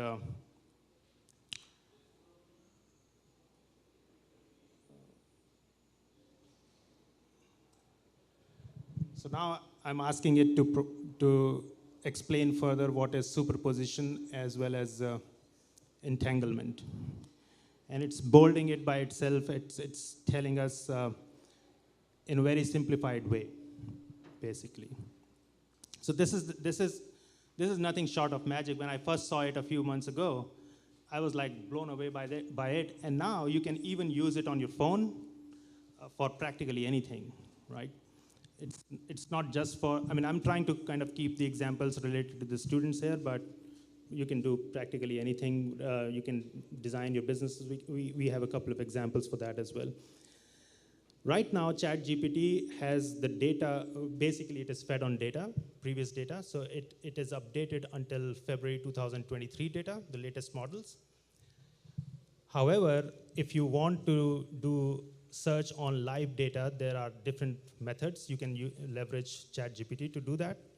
One of that is called as Web ChatGPT, which is a plugin developed on top of ChatGPT.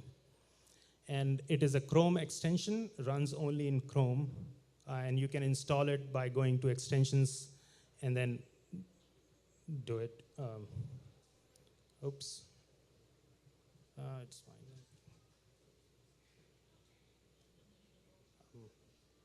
I'm kind of a little confused with. Okay, so here we go. This is the Web ChatGPT. And I'll just take 30 seconds to explain it, or explain what you see on screen. This is a plugin or an extension, you can say, in Chrome, which is from chat.openai.com, but the page looks different as you saw in Safari. Now you have a one-click prompt, a web access, and a quick search advanced function, all of them here. So imagine, like in Google search, you have these advanced functions as to define the geography, the time frame from where you want your results, and all of that. And one-click prompt is basically these drop-downs where you can tell ChatGPT what actually you are trying to do. So let's we can take an example of, let's say, marketing. And I'll just say ideation, or let's say ideation, and then let's tell it to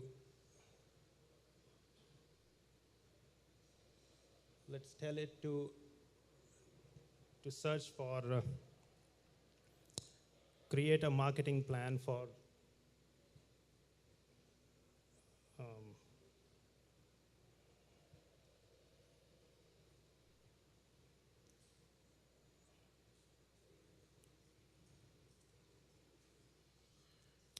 So I'm asking it to create a marketing plan for 13D Innovation Center in St. Thomas, Virgin Islands.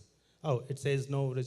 Sometimes they can be a little weird, but let's go in here and then we can just type in the same prompt and it should do the same thing. So you see it opens it right here and start working on it. Define your target audience, craft a compelling brand identity, online presence, content marketing, partnership and collaboration, email marketing, measuring success, and it gives you links to UBI Innovation Center website as well, some links. And then the good thing is that you can also try out different other programs, generative AI programs, which are counterpart to ChatGPT, which one of them is Claude's Anthropic AI. Anthropic AI is Claude, which is right here. If you click on it, it'll change the result. I'm not logged into Claude. Okay.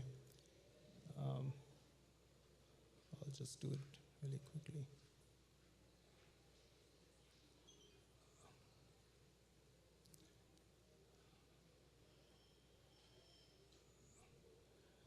So now it will give us response.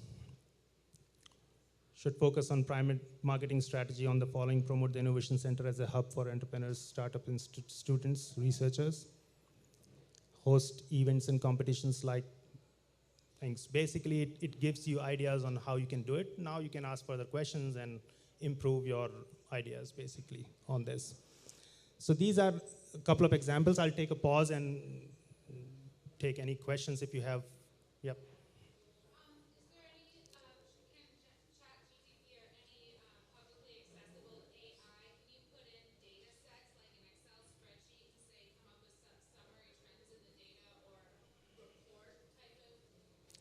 I'll show it to you right now. Okay.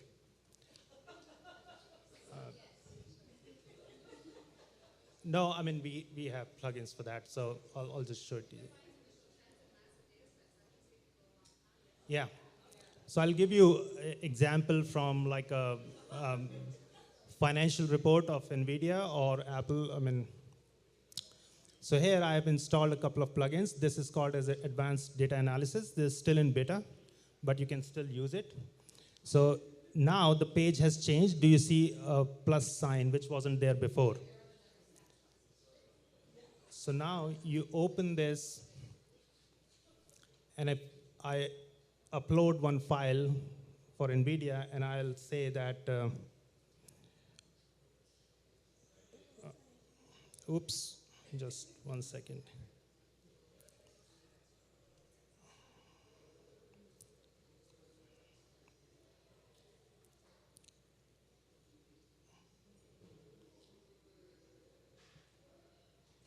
We can practically ask any question, but I'm trying to keep them very generic for now. So see, it has already identified what it has to do. And if I click on this, this is one other very important thing which I want to show you, that this is actually writing a Python code as we speak.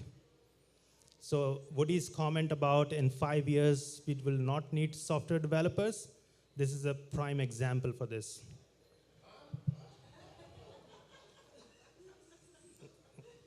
Right? So it is telling you what, oops. So it's kind of cleaning the data for reading and all of that. It'll do certain things, but this plugin, which is called as Advanced Data Analysis, it can do many other things. Basically, it can help you debug a code. It can write you the code in a better way. It can do financial analysis. It can do all of the statistical analysis, which you can imagine of. And it can also work on images. I'll show you a couple of more examples. The file could be a little bit bigger, so it's taking a little bit time.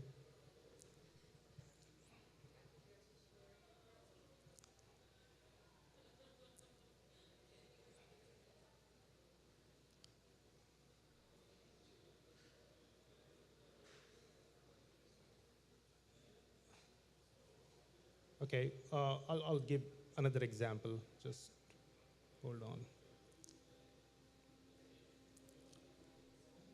I'll probably take Apple CSV, and I'll say the same.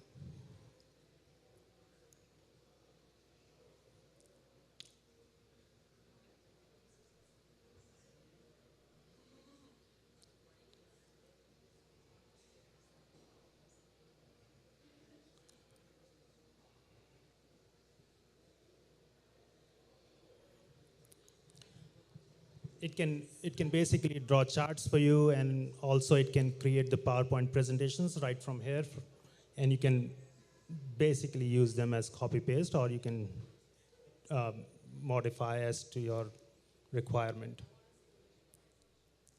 It's doing the same thing for this as well, data cleaning process. It might take a little while, but we can come back to it, and meanwhile I can show you another example where I'm.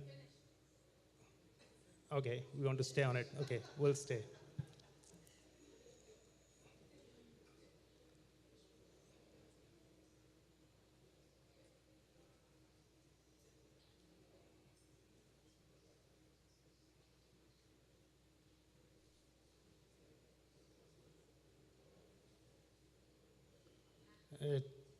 We'll try it one more time, but no, we'll try it. But meanwhile, while it does its thing, I'll show you another example of, this is another program similar to WebChat GPT, not WebChat GPT, but ChatGPT. It is from another company called as Anthropic AI. It is called as Claude.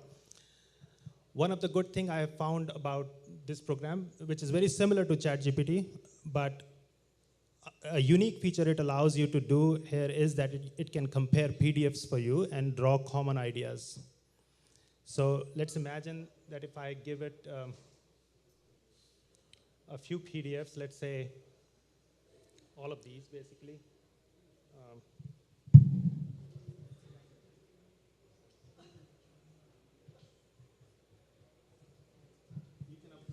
you can actually upload up to 5 PDFs, 10 MB limit. But if you upload them and then you can ask it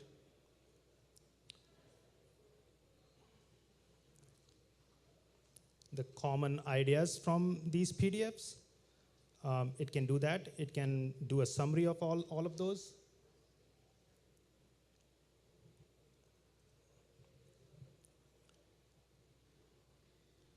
And meanwhile it does that, I'll just refresh this page really quick.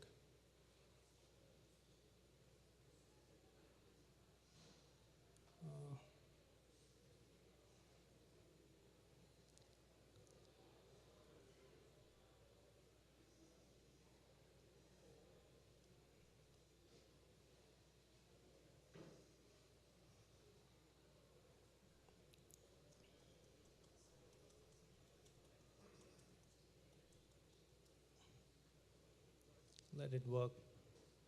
And we'll see the results here for Claude GPT. So it's trying to draw all the common ideas and summarizing them in this document here.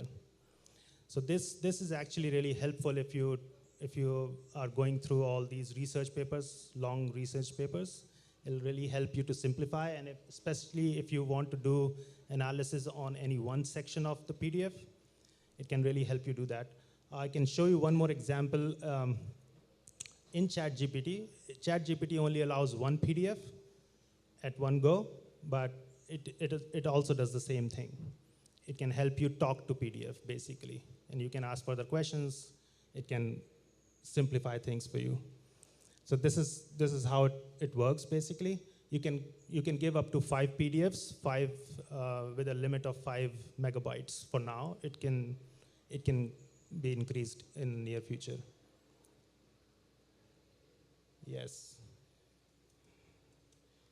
I'll give it another prompt now. It seems to work, basically. I'm asking it to create like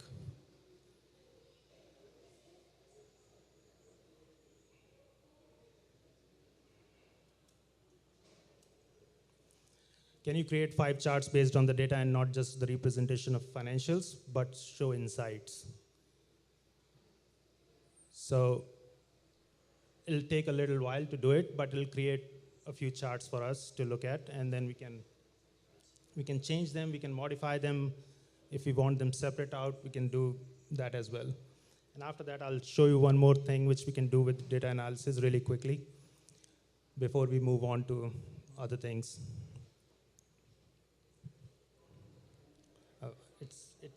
It again says that it has an error, but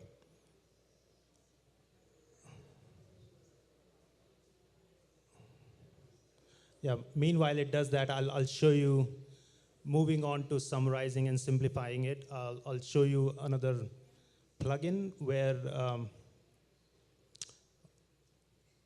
we can create some images. This is Midjourney. This is probably the most widely used text-to-image generation program. This is not a web application. This runs on Discord, which is kind of a messenger. Think of like a WhatsApp or a Teams messenger. And this Midjourney is a bot. So basically, you communicate with it, and it provides you answers. So let's imagine this is something which we were trying yesterday, but I'll give you another prompt. This also takes in prompts, basically. So this is actually a prompt which I used for a book my son is writing to create the cover page, which says a teenage boy with a katana on his waist is overlooking a mountain range. And this requires a special instruction. That's why it's not doing anything. So if you go here, and I will have to say imagine, / and then I can do a prompt here.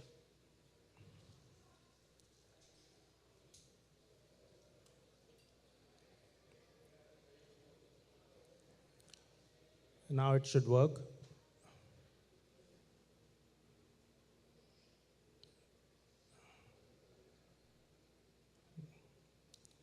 It was taking a little time. So now it will send the data and it'll create 4 versions of images for us. And then we can work on those images to perfect them to our wish. If we don't like it, we can modify the prompt and ask it to generate it again. It is still waiting to start.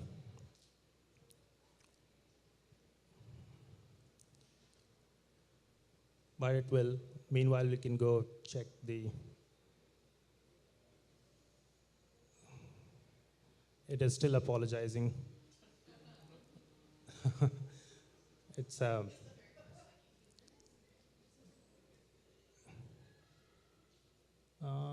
I'll probably try one more time here. It's okay.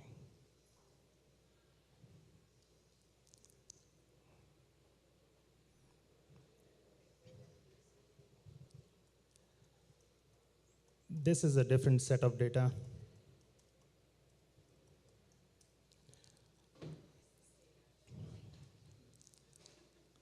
What's that? It is still waiting to start. I don't know what the problem is, but. Is there like your access to be able to get an image, like it's waiting to start? Is there a whole bunch of people putting things in at the same time all over the world? Does the system get bogged down, or how would it wait to start? Sometimes it's possible, but they have pretty good compute power. This is the prompt which I gave it before, and this is the result it created. A teenage boy with a katana on his waist is overlooking a mountain range at a distance in town, in a town in distance. So these are the 4 images it created. U1, U2, U3, U4 is basically whichever image I want to extract and download, that defines that, or I want to work further on. But if I want to create versions of only this image, I can click on V1 and it'll create further versions of it.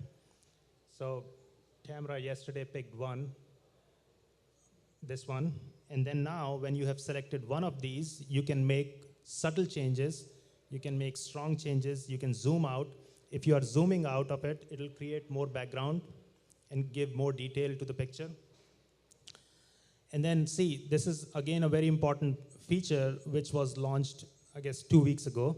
But if you click on vary region, and then let's say if I just select the tool,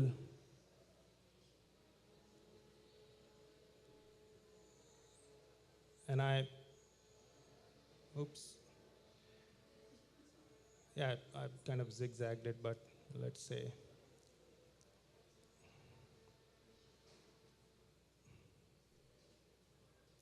All of it.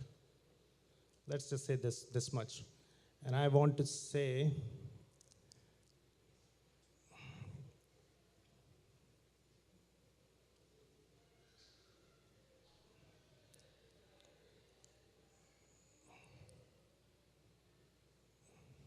it should have bought it here.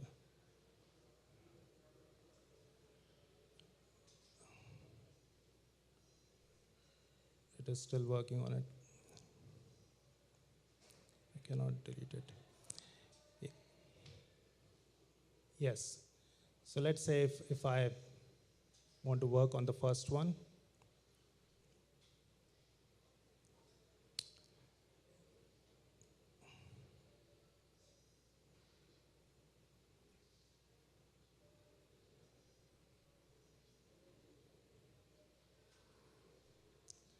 and I can just say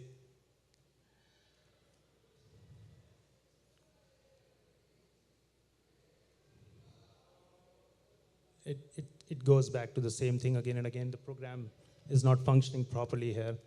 But you can basically change the color of, oh, it already changed it in the background.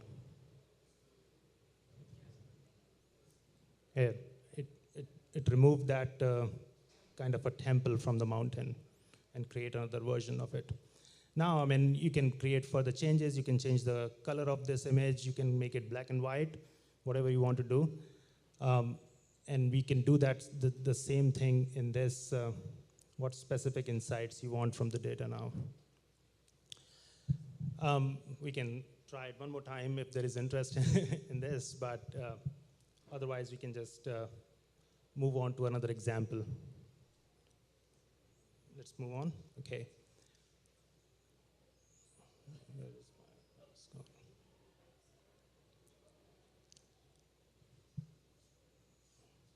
The last example I want to show you is creating a diagram of anything you like. So actually, this is the second last example, but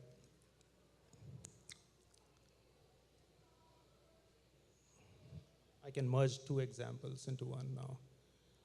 So these are the plugins I have downloaded here. So there are a few, but I'm going to use, you can use 3 of them in one go. So I'm going to use Video Insights, Vox Script, and Diagrams to run one single prompt. So in this, I'm going to give ChatGPT a video link, and I'll ask it to analyze, write a summary, and create a mind map.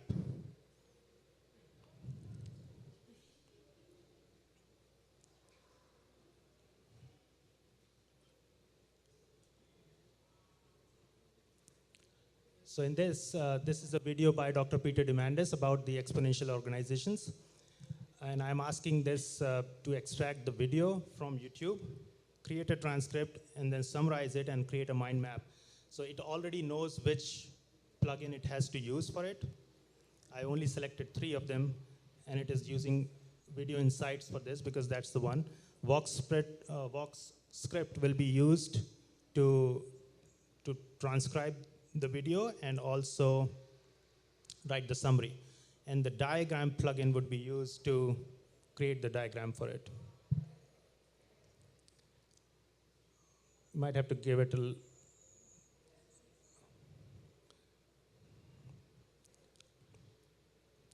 so it has fetched the title of the video, and it is writing a summary.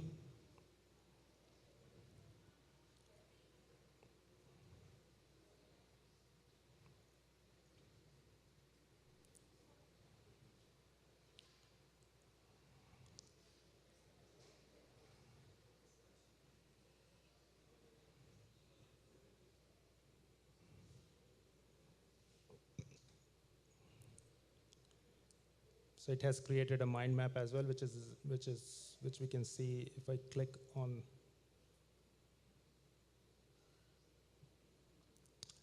So this is the mind map it has created of the entire presentation. So Dr. Peter Diamandis, he's talking about exponential mindset, exponential growth, transformation of industries, digitization, concept of demonetizing, dematerializing, and democratizing, understanding speed of light, and it has further divided into subtopics. We can still go deep into it and ask it to analyze these subtopics even further as well.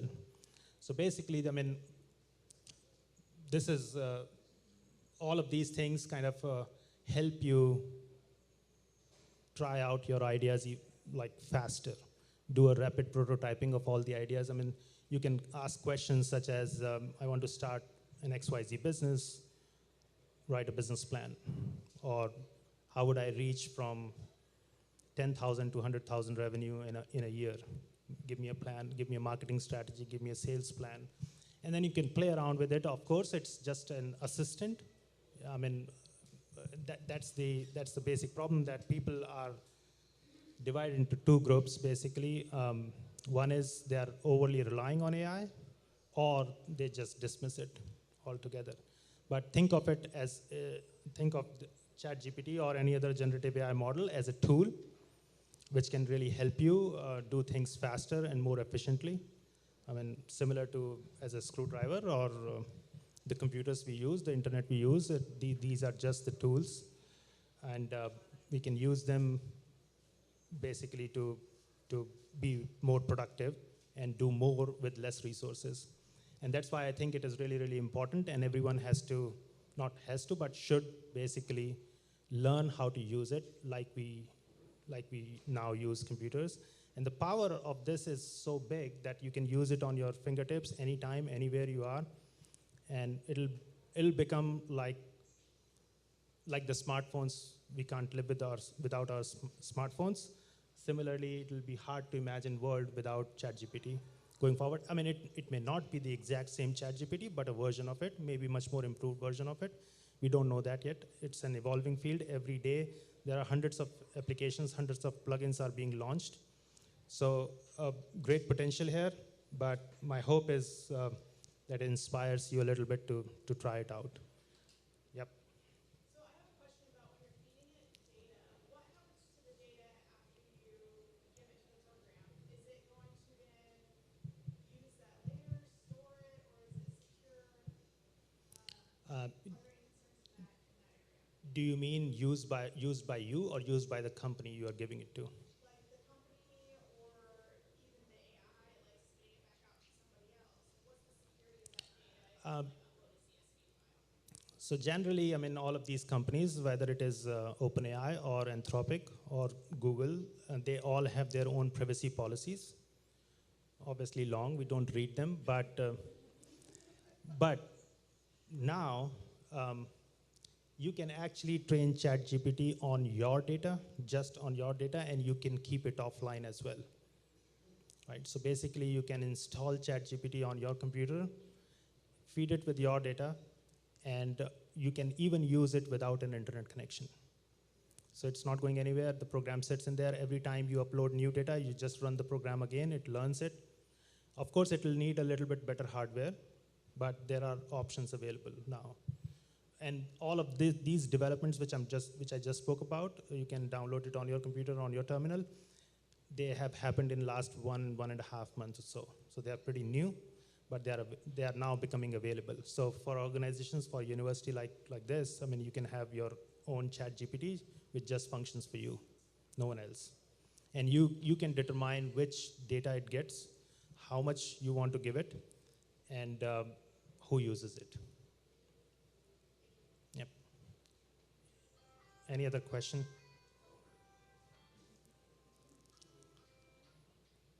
Yep. I just had a question. There are some students in here, there's some faculty in here, so this is a very interesting, interesting tools, right, to use.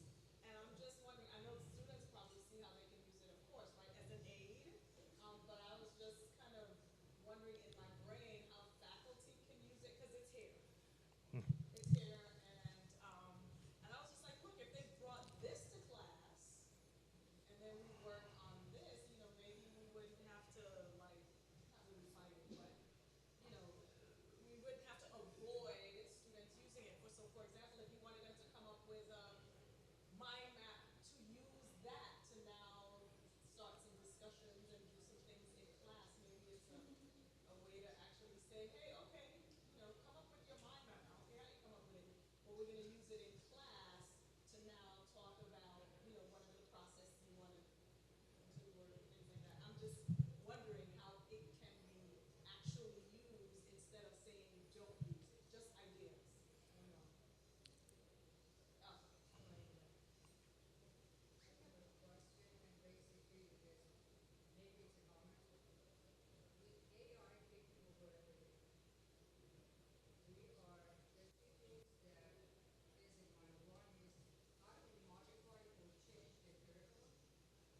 Mm-hmm.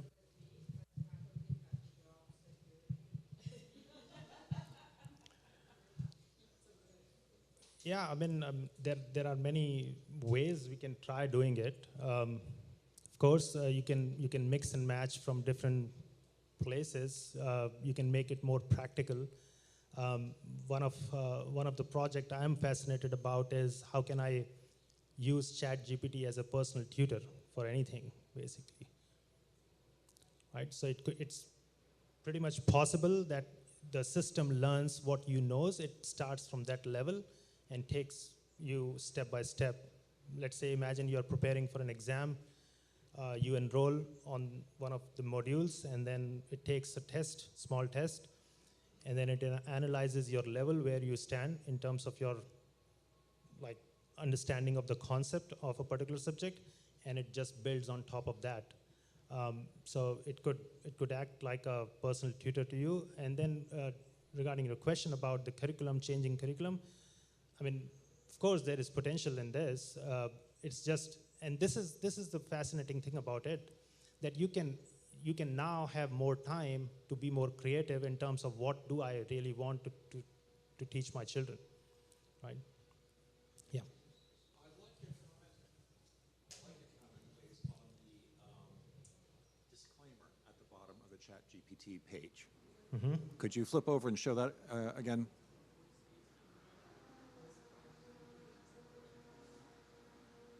Yes, there's a disclaimer at the bottom. ChatGPT may produce inaccurate information about people, places, or facts. Yes. I've run tests on it based on my doctoral research, and it kept coming to grossly incorrect conclusions. It could not come to the correct conclusion. Yes, so it is quite possible as of now. That is why I tried showing you examples of where I am feeding it my own data. So it is not going and searching its entire repository of data. It's just using the language model, which in itself may not be inaccurate. So it's just using the program to run only on this data. So we have to be very mindful of how we use it, similar to as we use any other tool. So it's just a tool. It will no doubt produce sometime inaccurate information. It may be sometime wrong in certain things, right in certain things. It has to be taken with a pinch of salt. But if you like how I would use it, let's imagine I'm doing my research. First, I'll try and ask it like, okay, simplify this subject for me and all that. I'll do my own research. I'll not just say that, okay, if ChatGPT is saying this, it is totally correct. I'll use it just to increase my productivity. If I am taking more time, like let's say if I've shortlisted 10 articles, which I want to really read, or 10 scientific papers, and then I can just feed those 10 papers and say that specifically I want to understand what these papers are talking about regarding this subject. And can you extract the information? It can give you the page numbers and everything, and then you can click on that page number and verify that information. But it really helps you accelerate in terms of, or maybe maximizing the use of your time. That's how I would use it at this time. But of course, it is getting better day by day, and it'll reach to a point where it's not making any mistakes. Hopefully. Yep. How have you been able to apply these applications to your personal and professional life? Me? Yeah.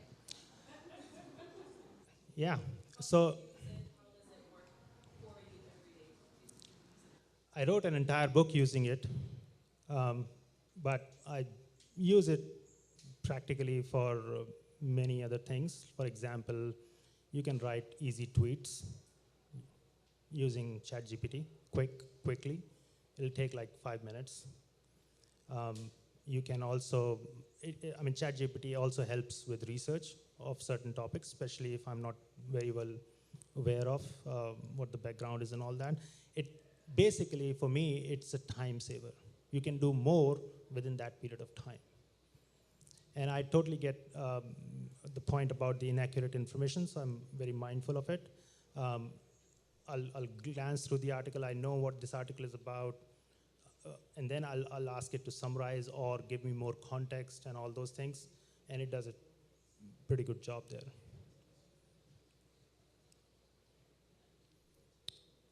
Yeah. Mm-hmm.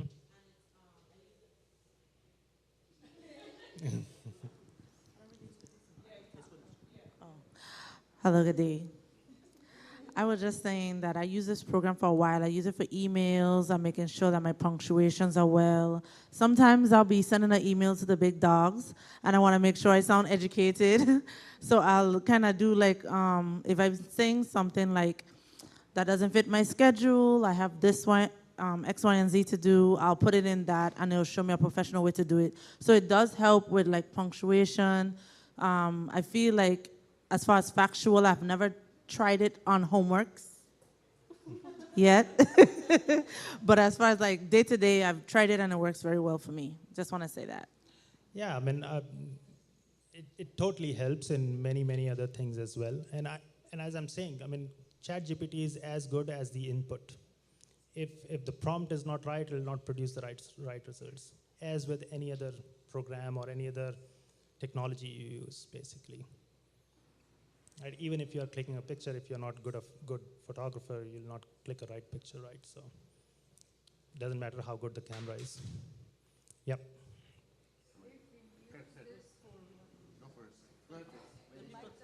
It changes my voice, which is, I have a beautiful voice.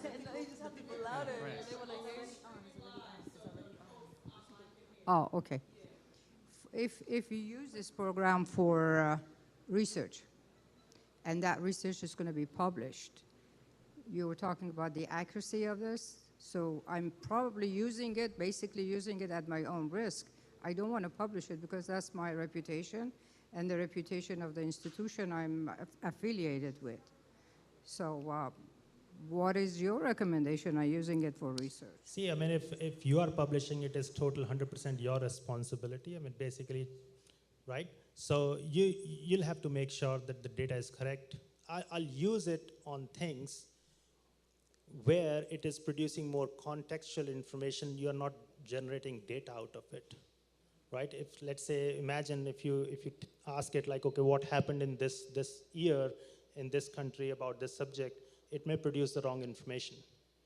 But let's imagine you already have some context, and if your prompt is right in terms of feeding it a little bit more information, it can basically craft it really well and provide more context and information to it.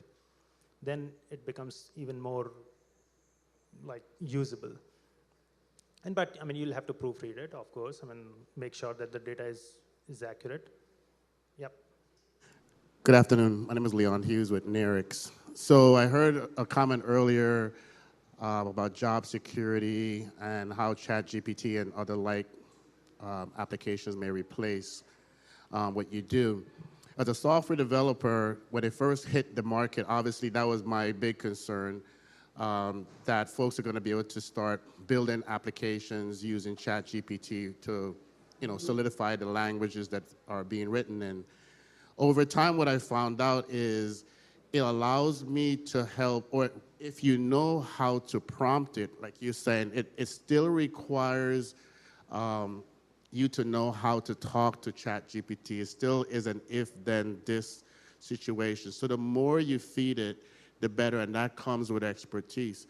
It does make things more efficient, but I've also seen where it can complicate stuff if the right questions aren't asked, right? So when you talk about it's here and it's now, when you look at curriculum, or you look at companies like myself who are software developers or analysts, you have to embrace it. And then you have to train folks how to use it properly as an assistant, because it's still learning, it's still growing. It's like a baby that's just starting to walk. But in software development, and particularly my company, I've seen folks use it to at least give them some sort of a framework if we're jumping on a new idea and we don't quite know it yet, especially with technology moving so fast. But it still does require you to look at it and make a discerned decision. How are you going to use it and implement it within your own particular use? So again, I don't think you're going to be displaced, but if you are in a position where your students or your teammates are using ChatGPT or other similar, I say learn to embrace it.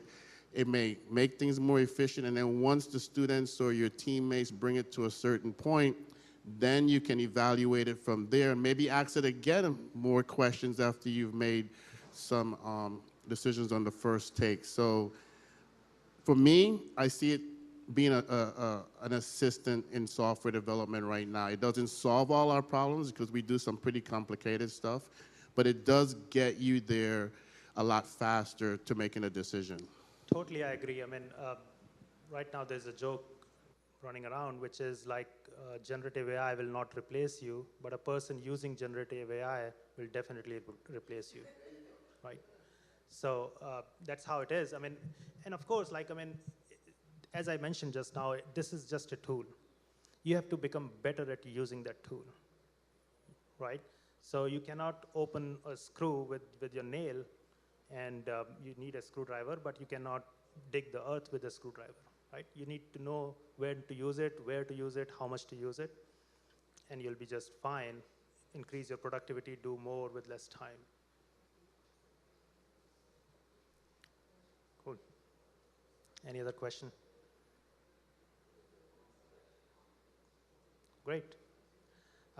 Buddy, any final comments? Oh, yeah. I wanted to show you, just in case you want to know which.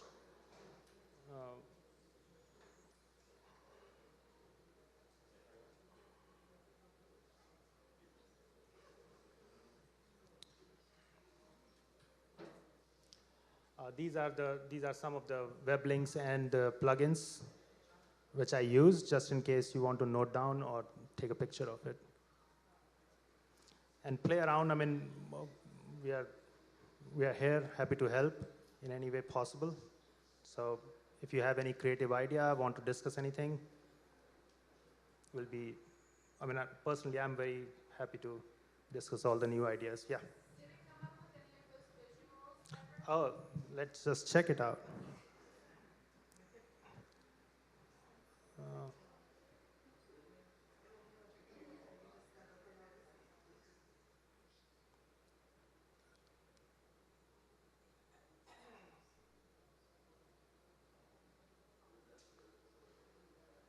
We might have to try it again, but we can do it off sometime. Yeah, for sure. I'll be happy to do it again one time for you. I can just try it right now one more time for you.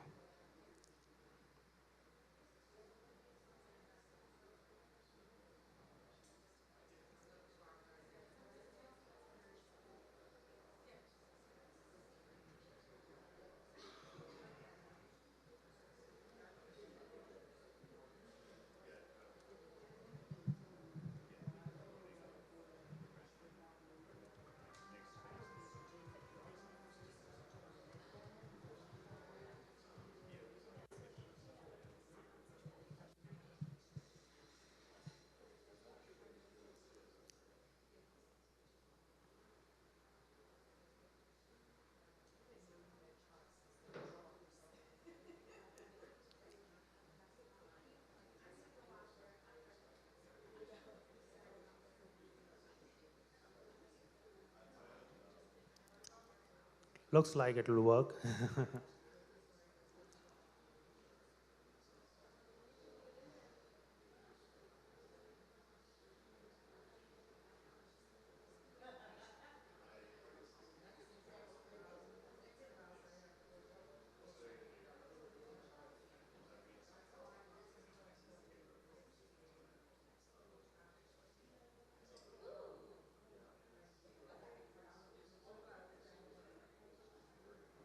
So you could even like specify, please have the outputs look like R if you wanted to, right? Yes, everything. You can even ask for data, basically the analysis of it. Like, let's say the Excel spreadsheet doesn't have the YOY numbers. You can ask it to give it to you in a tabular format if you want them. If you want to create a chart, you can do that. You can do a regression analysis on this. You can do amazing things, basically. And this NVIDIA, that's why every chart looks the same, but Colorblind from charts.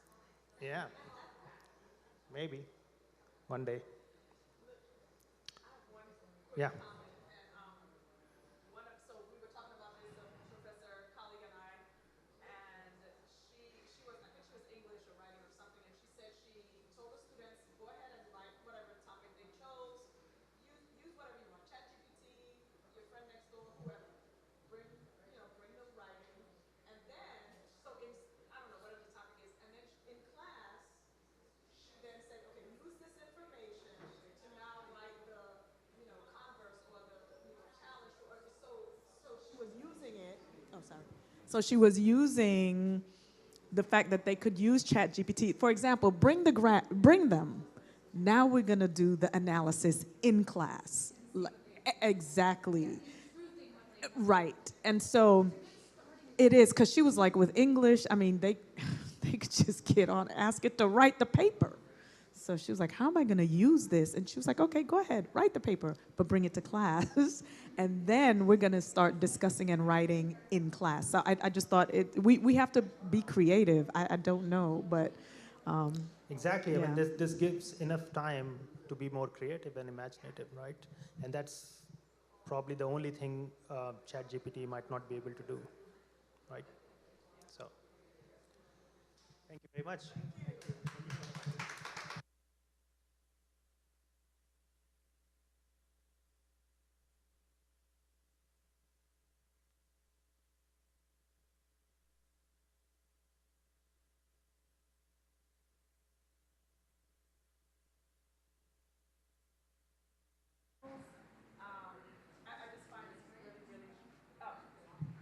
Oh, that's it. Thank you to Woody and Anurag F13D for a wonderful presentation. I personally am going to try some of the tools and see how they work. And I have Woody on like speed email, so and Anurag. So if something goes, I'm like, I don't know what I'm doing. Just kidding. So our next presenter, actually, we're going to take a break. So if you haven't had a tour, please do so. The restaurant, Wild Sage, which is when you go out of this hallway, it's on the left all the way down. They are open, and they have delectable delight samples for us to try, so made by the culinary arts students here. So please go get a bite. And the next presentation is at 2 p.m. with Dr. Austin Haar. He's going to be doing the music technology presentation, so please come back, go get a smoothie upstairs, get some snacks in the back, and then come on back for 2 o'clock. Thank you.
class at that starts at 3:30.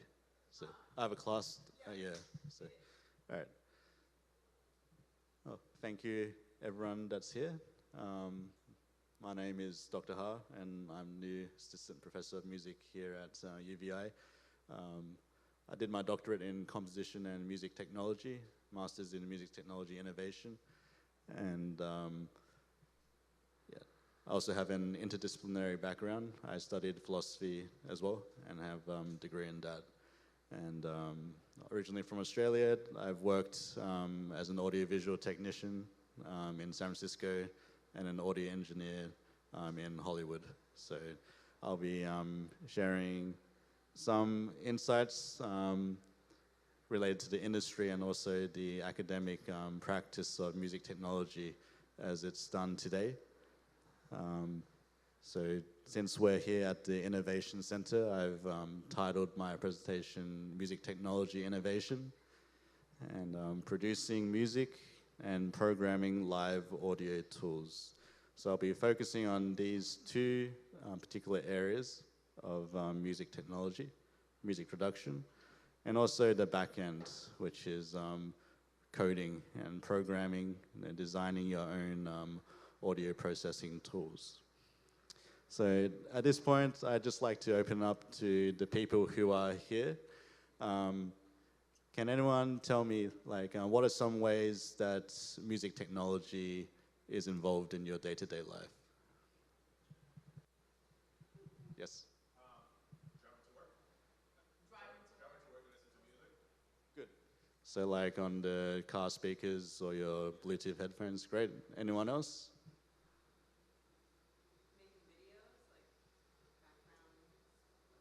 Yep, awesome. Like, so maybe recording some sounds or getting some Foley sound effects. Anyone else?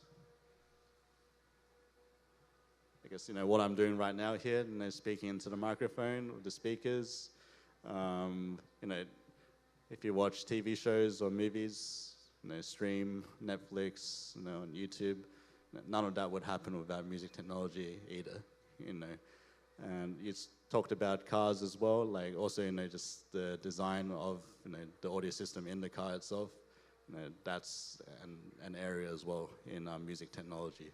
So just to give some framework, these are some, like topics within music technology which are, actively researched and practiced nowadays. This is taken from a research conference in New York that I'm presenting in next month. And these are just some of the proposed topics that they had for this latest research conference. So for example, acoustics, huge area, very important. Obviously you think of, like different rooms, opera houses, musical theaters. A lot of thought, a lot of money, is invested in the audience's experiences of the acoustics, audio applications and technologies. So, for example, there's research in tablet-based music education. Like, there's studies on that right now. Like, I'm teaching primary and middle school students music production techniques using tablets. You mentioned like some music and video editing.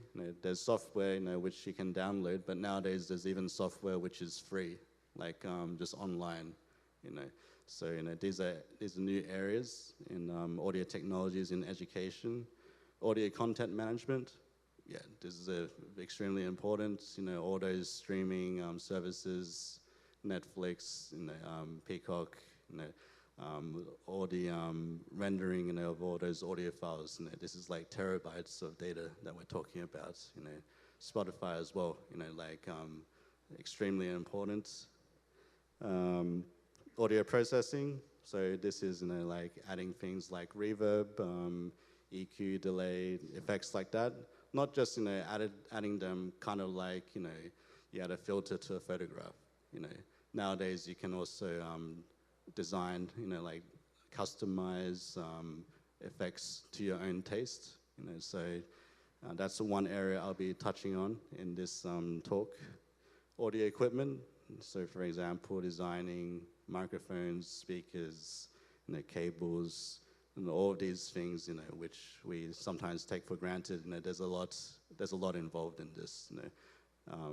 In my work as an audiovisual technician, I had to deal with a lot of troubleshooting and things like this. And there's still a lot of research in this, which leads into the next one, immersive audio. So we see in this image here, some more recent experimental installation art. There'll be speakers arranged in interesting configurations, and things like spatial audio, especially in the last 15 years or so.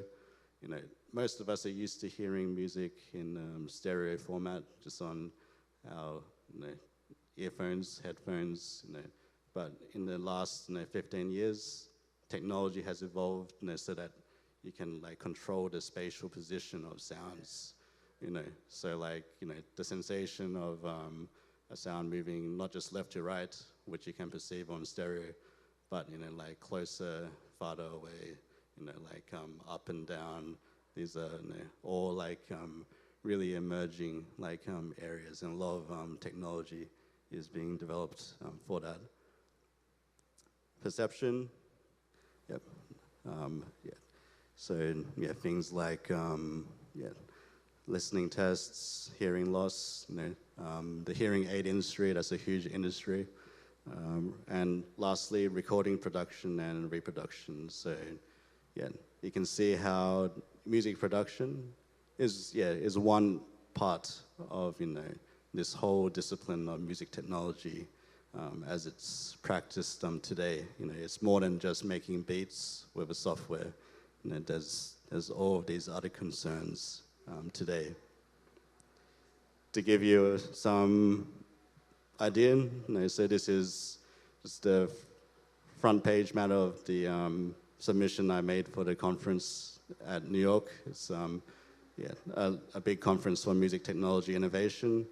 These are some of the keywords. So third wave HCI, that stands for human computer interaction.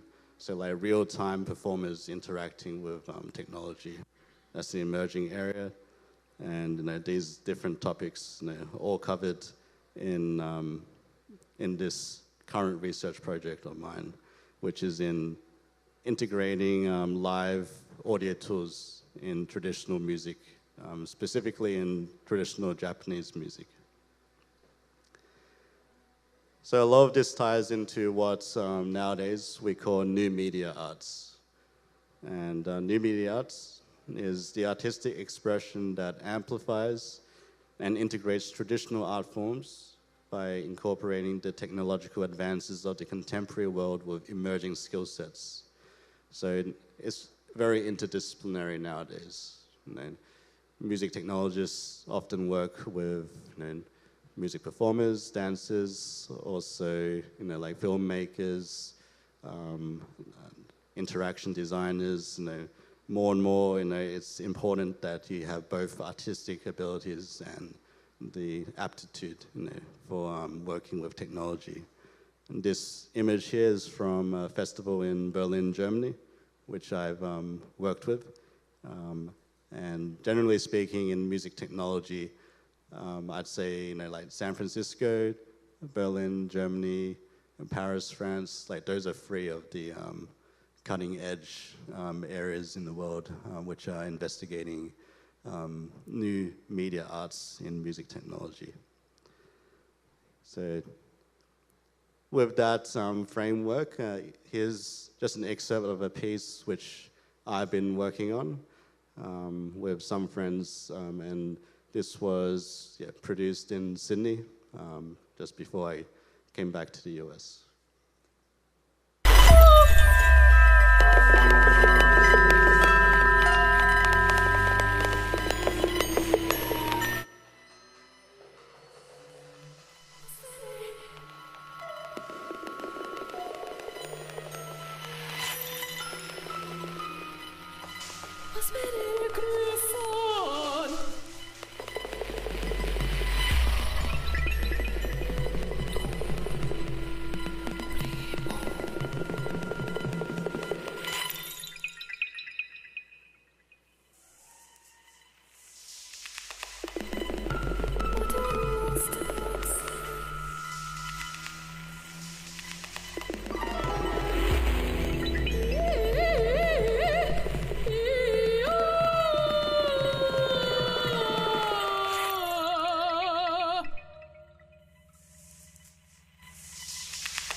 this is the example. Yeah, so as I was saying, it's very interdisciplinary. This is a page from my score. So yeah. Yeah, so you need this combination of skills, the traditional, part of new media arts, and then music production.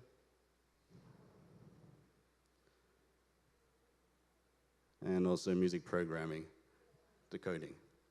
So the emphasis is on, that is very interdisciplinary nowadays, like to work in this kind of field, as I was saying, last 15 years or so, there's been so many developments, and if you want to, it's a great time basically to get into this field. From what I know, at various universities around the world, there are new degree programs specifically for digital music, or a bachelor's in digital music, and it's only projected to grow this decade onwards. So just with that introduction, I'm gonna, yes.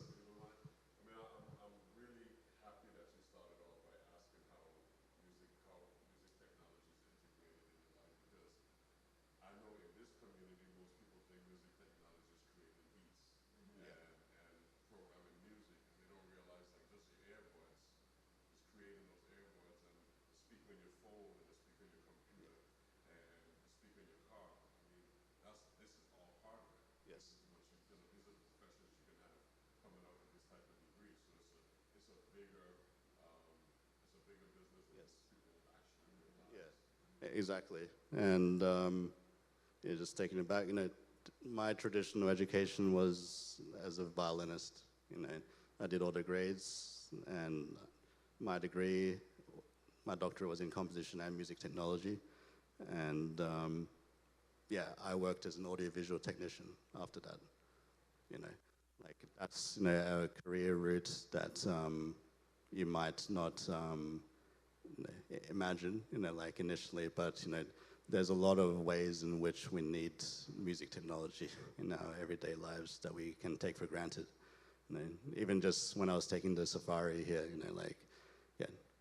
several people listening to music on, their iPhone, AirPods, a Bluetooth speaker, and watching videos on YouTube, Netflix, all of that, Spotify, all of that comes back to music technology. So I'm going to talk a bit more about the music production side. So just open it back up. Some people here, I know they've got some experience with music production software. I forgot your name, sorry. But you said you've used Logic. Logic is one of the main DAWs, which is a digital audio workstation. Kind of like what you were saying with video editing. Maybe you use Adobe Premiere. That's a video editing workstation. So same kind of workstation, but for music. And this particular one I have open is called Ableton. And I'm just going to take you through just the general kind of layout that is done in music production. Production entails recording, also mixing. Just those two, there's a lot involved. Microphone selection, placement, making sure the raw signal is in a good decibel range. And then with mixing, that entails adjusting the dynamics, the volume, the frequencies. So I'm sure you all have seen in your home speaker systems bass, mid, and treble. So you can do it, similar, basically the same thing here, but much more precisely. Reverb and so on. These are all things that are involved in music production. So this is the piece that I'm working on right now, and I'll just play you a little bit.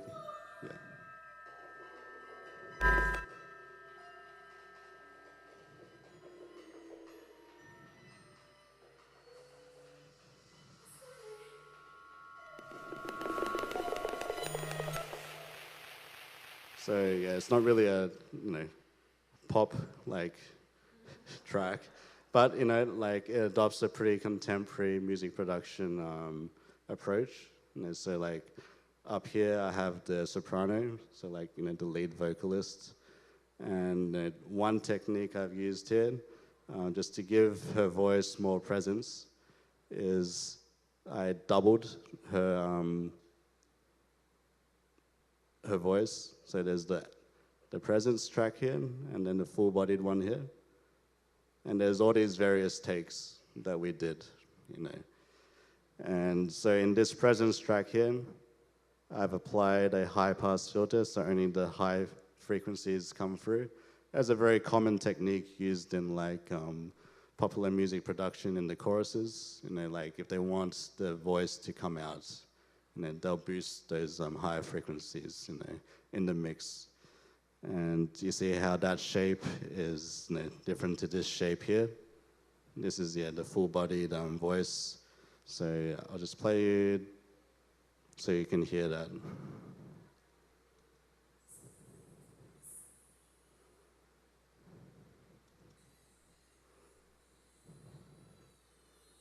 Yeah, so there's a very high frequencies, can't hear that much of it.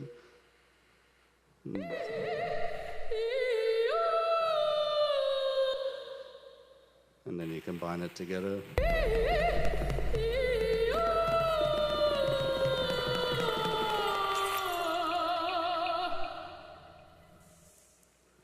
And this is a traditional Chinese kind of harp instrument called a guzheng.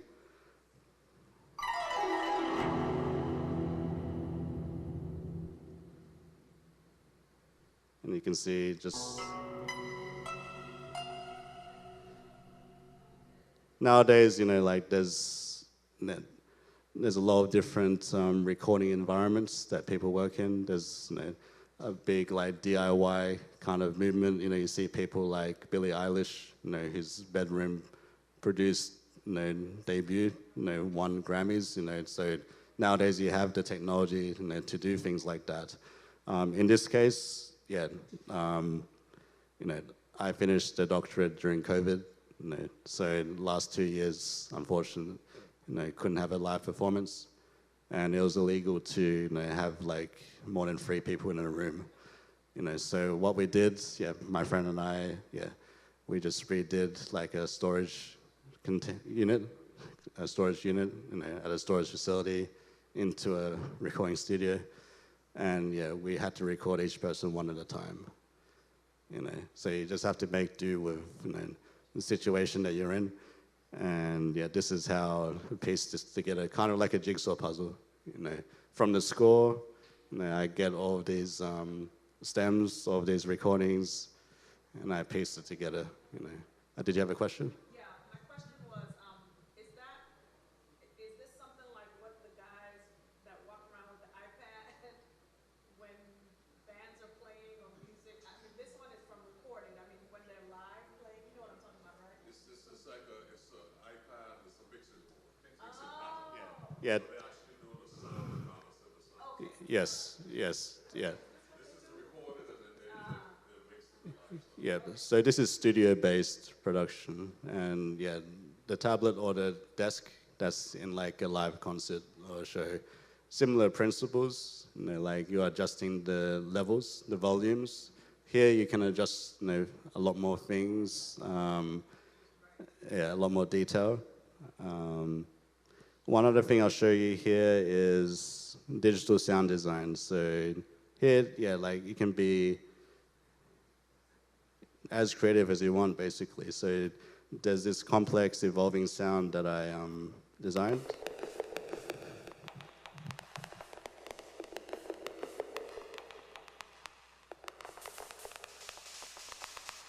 And actually, each of those samples are just standard snares and kick drums. But I did a lot of processing on it, make kind of like evaporating.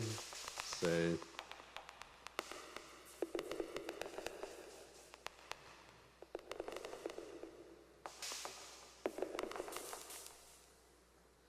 so that's all EQ automation, adjusting the what high frequencies are allowed through.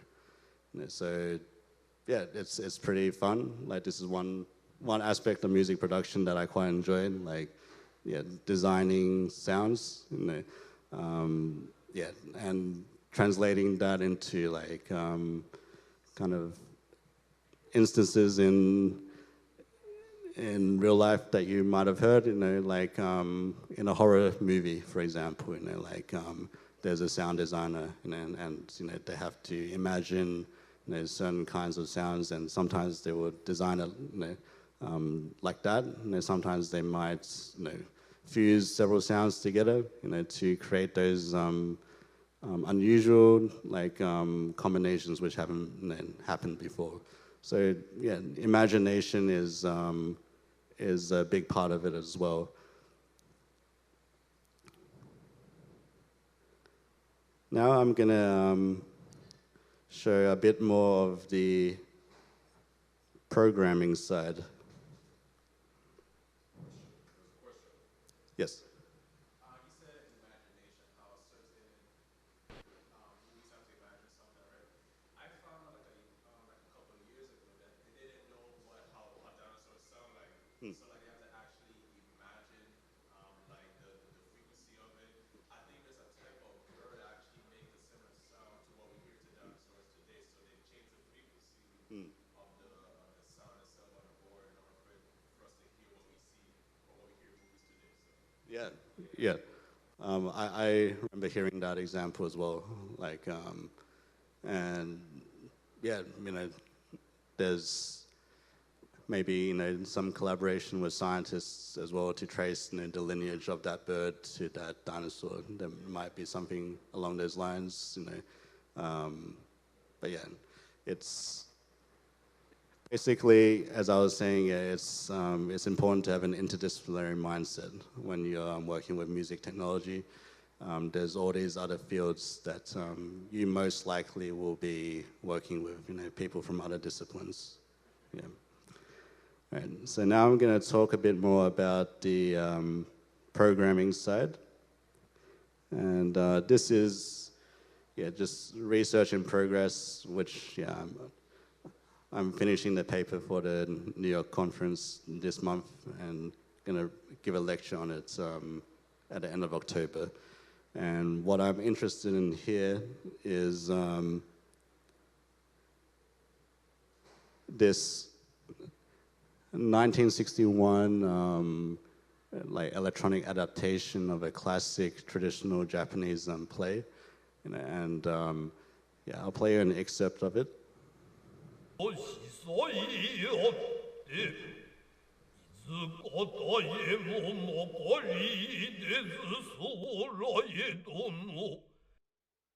So that's without any effects, and this is what the composer, he was a professor at UCSD, and this is what he did.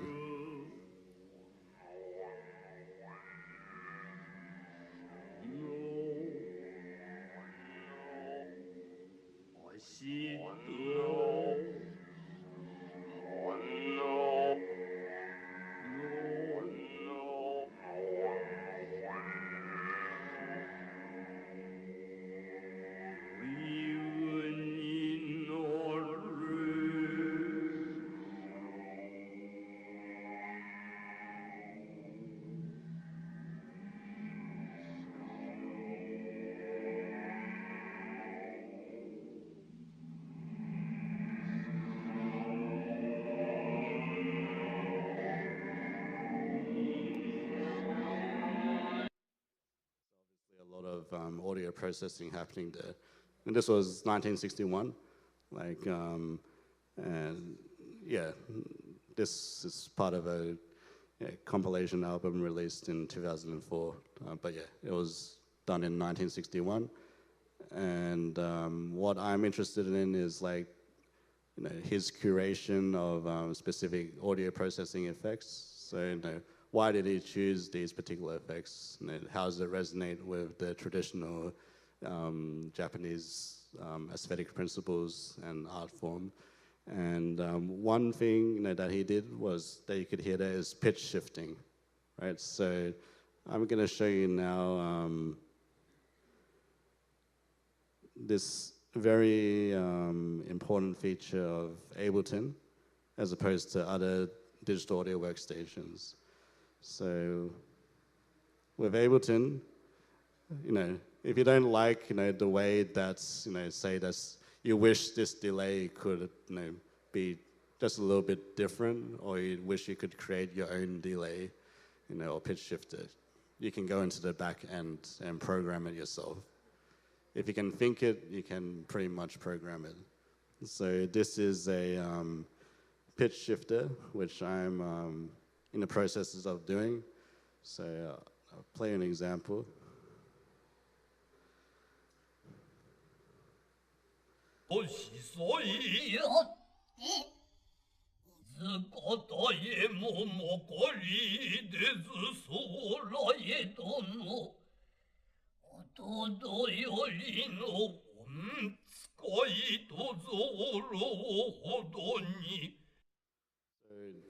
What I'm interested in is, like his was just studio. It was never performed live. So there's a lot more considerations, to take into account during a live performance. So for example, with the pitch shifting, say I'm processing one vocal, and then I need to give my attention to another instrument or vocalist. And I don't want that vocal to remain at that pitch. So one thing I did here is create this section here. So to create a gradual return back to zero. If it starts, if I've left it there, after a certain amount of time, and I want it to just do it itself, it can do that, And yeah, there's a lot of problem solving involved in this, some kind of a bit of maths, So these are just some issues I'm working through right now, just to show you. So yeah, you can create objects, like this, make them do things.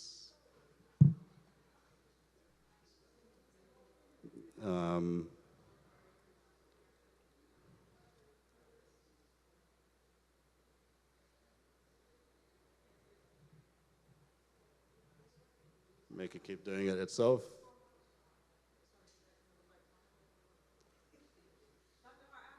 Yes.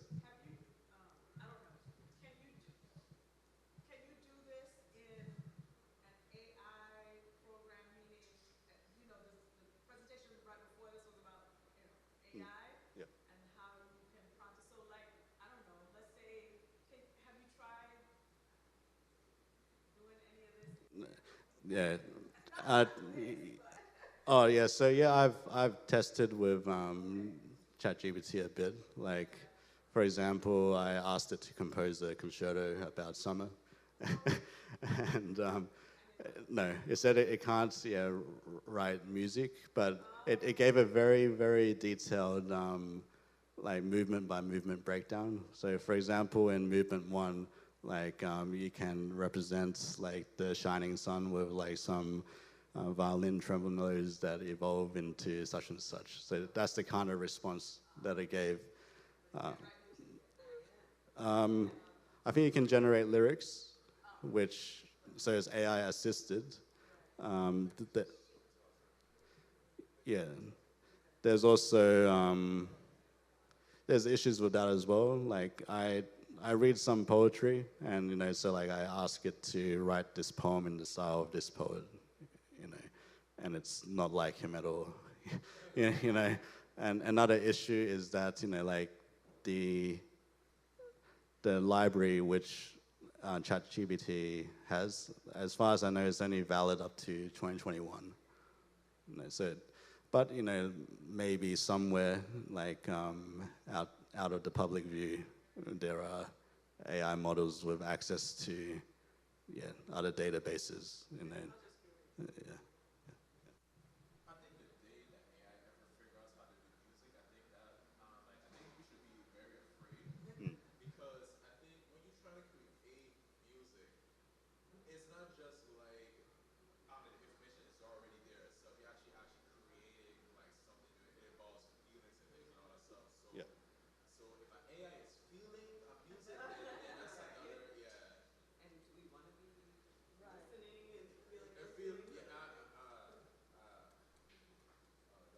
I'm going to show you something right now, just now that you mentioned it. So this is all computer generated. This is called modular synthesis. But there's still a human intelligence before it. There was a human who decided to plug all these things in this way, you know.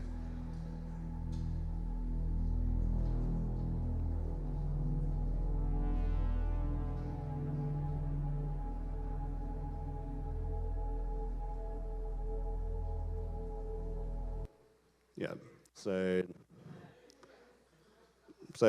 yeah, that's called generative music. Yes. So, but the key point is that there's always a human intelligence behind it, you know. But if we reach the stage where there is a sentient thinking, like AI that does that, that's another conversation, you know. Like, yeah, yeah. So, yeah. Now I'm just gonna demonstrate, you know, like one part of the production process, which is recording. So this is a USB microphone, which the communications building has here, and it's very handy. Like literally, just connect to the USB port, and yeah, it can record pretty well. So I'm just going to record myself here.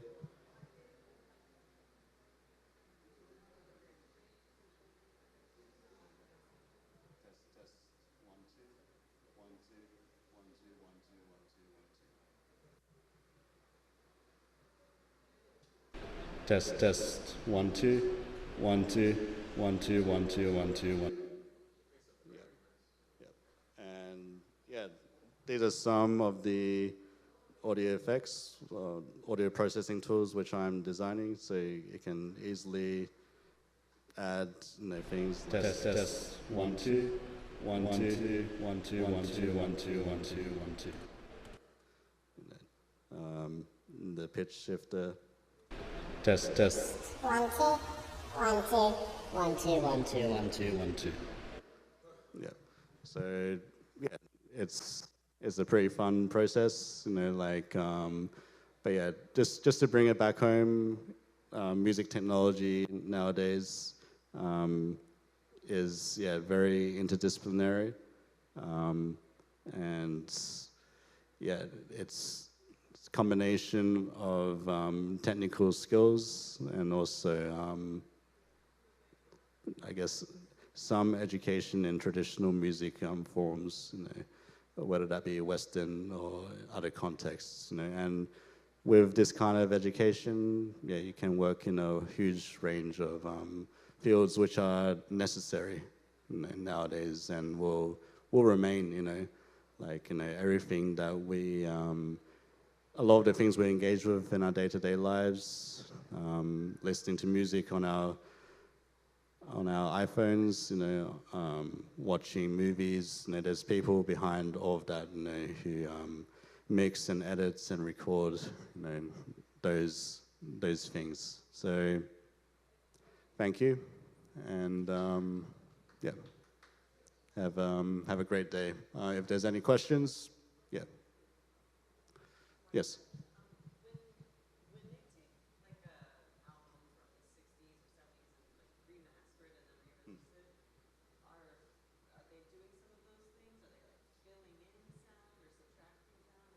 Yeah, great question. So basically, it depends on how many audio files they have. You know, so say they only have like one audio. So the question was, you know, remastering a song or an album from like the 60s. You know, how do they do that? Yeah, so yeah, I was just saying, it depends on how many audio files they have. If they just have the one take, there's only so much they can do, you know. So what they would do is, you know, like adjust like the dynamics. You know, one thing they can do is EQ. So like adjust the frequencies, the bass, mid, treble. Another thing they can do is the volume. They can use a compressor, to reduce the dynamic range, make the whole thing louder. There's very advanced software nowadays. I'll show you an example.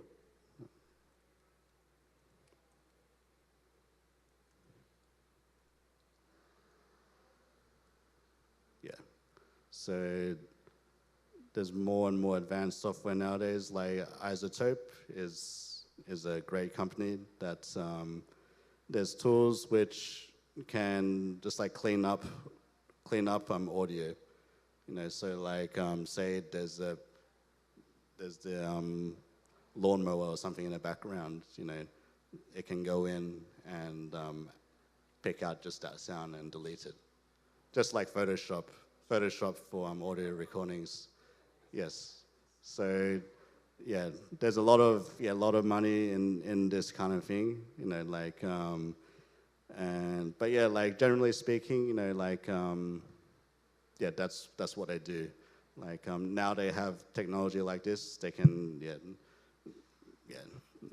do a lot more than even a decade ago. Yeah.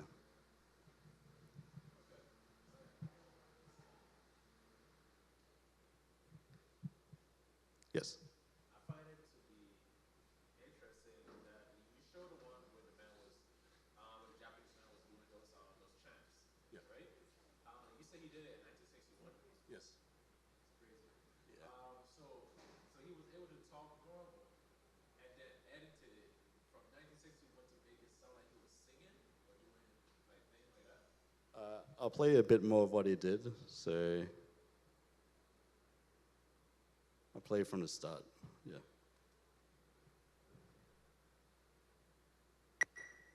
Oops.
Yeah, I won't play the whole thing. It's 30 minutes long. This is what it's like in a live performance.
Be seated. Is there a power socket available nearby?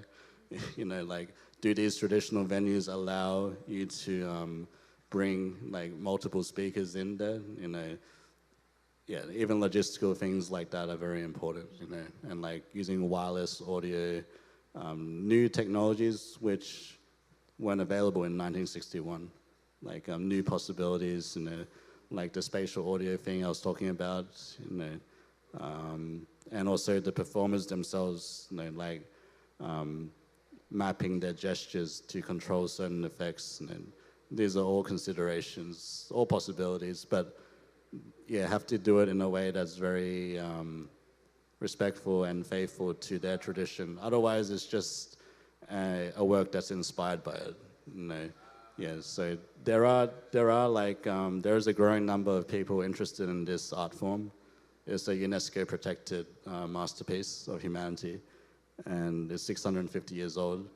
There's a lot of Western composers who have composed like inspired, like pieces inspired by it, but without a deeper like engagement with its traditions. You know, so yeah, with new media art, that combination of integrating new technologies into these traditional art forms, yeah, that's a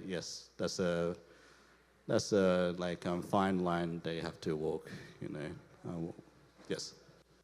My question is, I can see you, is a piece ever done to you? In other words, you know, you do your little da-da-da, but does it feel like there's always like something else, or do you say, it's Yeah. done? Yeah, that's a great question. Yeah, personally for me, you know, like in the past I had, you know, a bit of a perfectionist mentality, but you know, like with things like spontaneity, you know, like that's something that's really valued in this art form.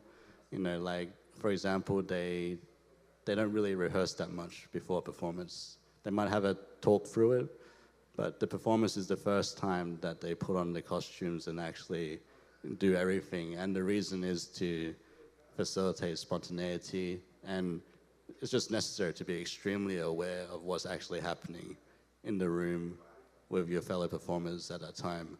So that's something I'm taking to my own creative process. You know, like not to not to like how to say detract or to dim the initial like artistic impulse. You know, you need a combination. Like you know, the Greeks talked about the Apollonian and the Dionysian. You know, like you need some kind of order and structure to it. But you know, if it's all thought out so carefully, there's no life to it. You know, that's one great thing about jazz. You know, like there's the improvisation. You know, and yeah, that's similar to what's happening here. Yeah.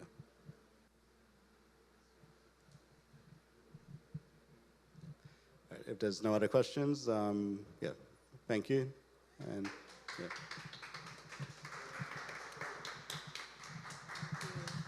Thank you so much, Dr. Har. I was really interested in hearing that, and I could see that you just kind of could keep working on something forever. But thank you for that. That was really interesting. And thank you to everyone who came to the Innovation Summit in the open house of the UVI 13D Research and Strategy Innovation Center. Please don't let this be your last time. Come back often. Come and see what we have going on here. This is open to faculty, staff, students, and the community. I want the community to know that this is their innovation center. So from us here at the UVI 13D Research and Strategy Innovation Center, I'm Dr. Pamela Molina-Worsi. Thank you so much for coming.